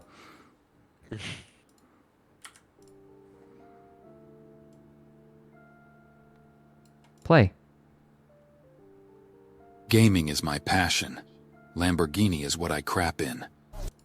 God. There. That's what I wanted. We aren't supposed to survive here. Arby's. Fuck. Virgin bird versus the motherfucker. Eat shit. We are cuddled up here. Yee. Yes. We were. We now are making space. Take a shit. Oh god, yeah, that's a redeem. Fucking. I'm so glad that's a redeem. Or no, it's not a redeem. It's only on my soundboard. Should I add take a shit to the soundboard, you guys? Oh no, rest hand. Oh my god, it's the fiesta. It's the stupid fiesta of nightmares full of sardines.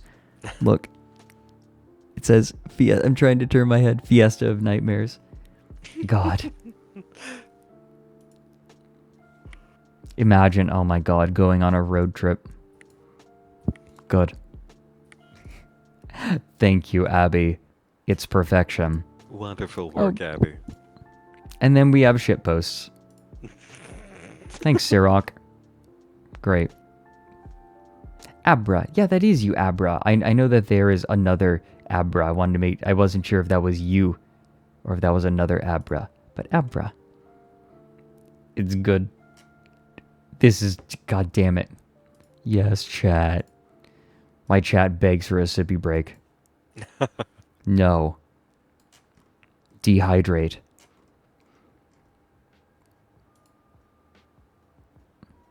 Oh.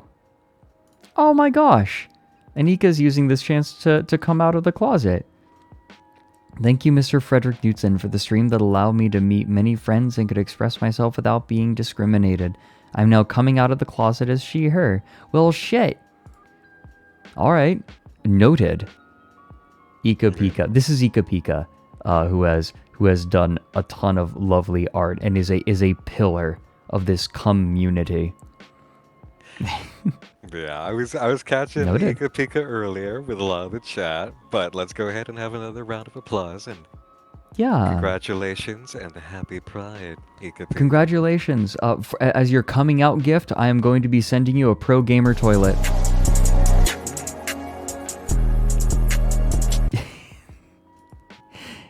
It's my coming out present to you. I hope you like it.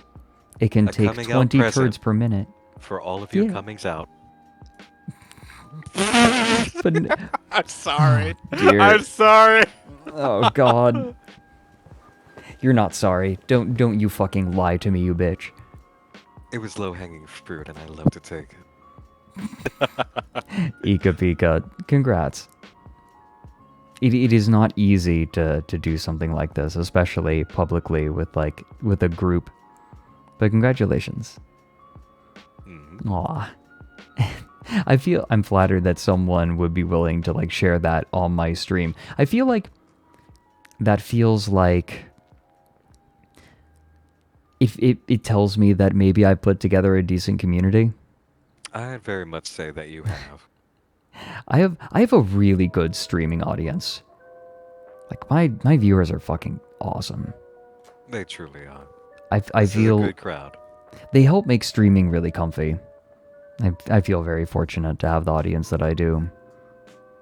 And I have so much stuff planned for stream, you guys. You have no idea. Nick knows. You're gonna get spoiled. No, don't. No. They'll learn. We have a pet of stream. Othelania sharing cat. That's a good cat. Cat. Responding to my cackle. Yeah, that is a beautiful cat.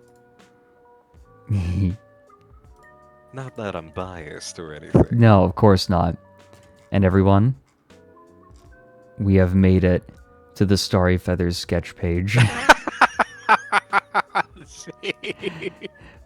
This is already Oh my incredible. god. Oh my god, there's so much. So we have me. They said get out of my eardrums, and I said no. There's grabbing you by the neck. Nick doesn't say gamer words. I don't say gamer words. VS Buster, which is doubly funny for me because of my March hair thing for cabin fever dreams in spring. Oh god, you're right. Fuck.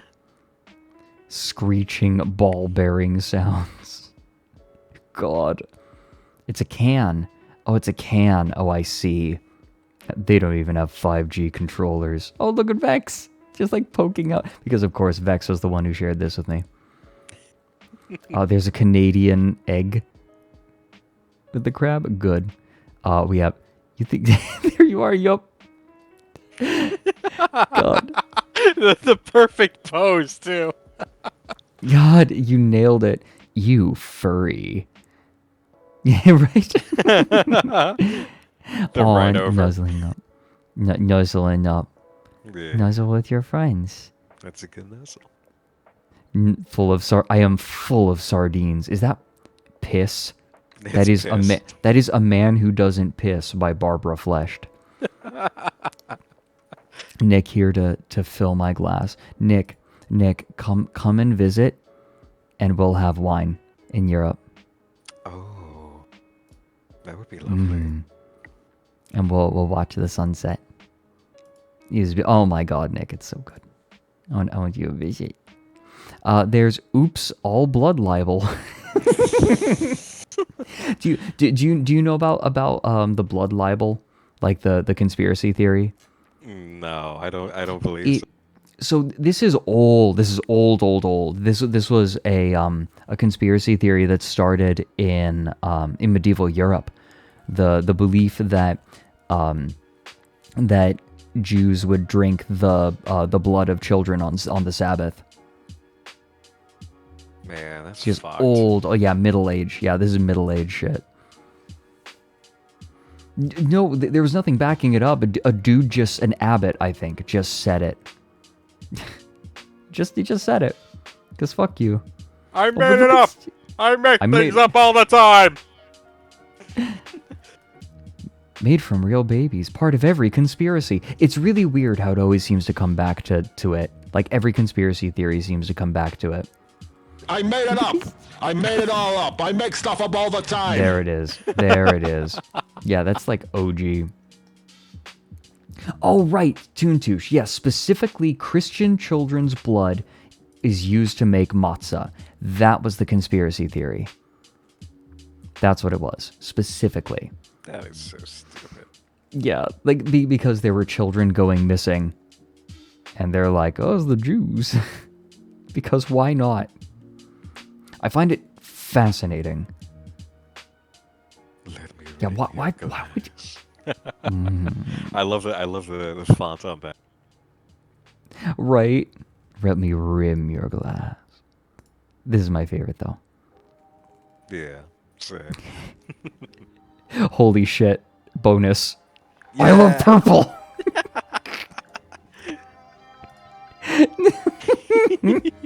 I do love purple. God damn it, Starry. Holy shit. Aw. Nick. Yeah. Thank you so much for joining me today.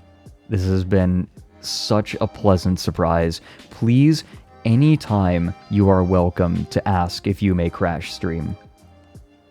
This has been lovely. Thank you for having me. Everyone who tuned in, thank you for this wonderful mess of a stream. I want to poke around. Who's live right now? Who's live right now?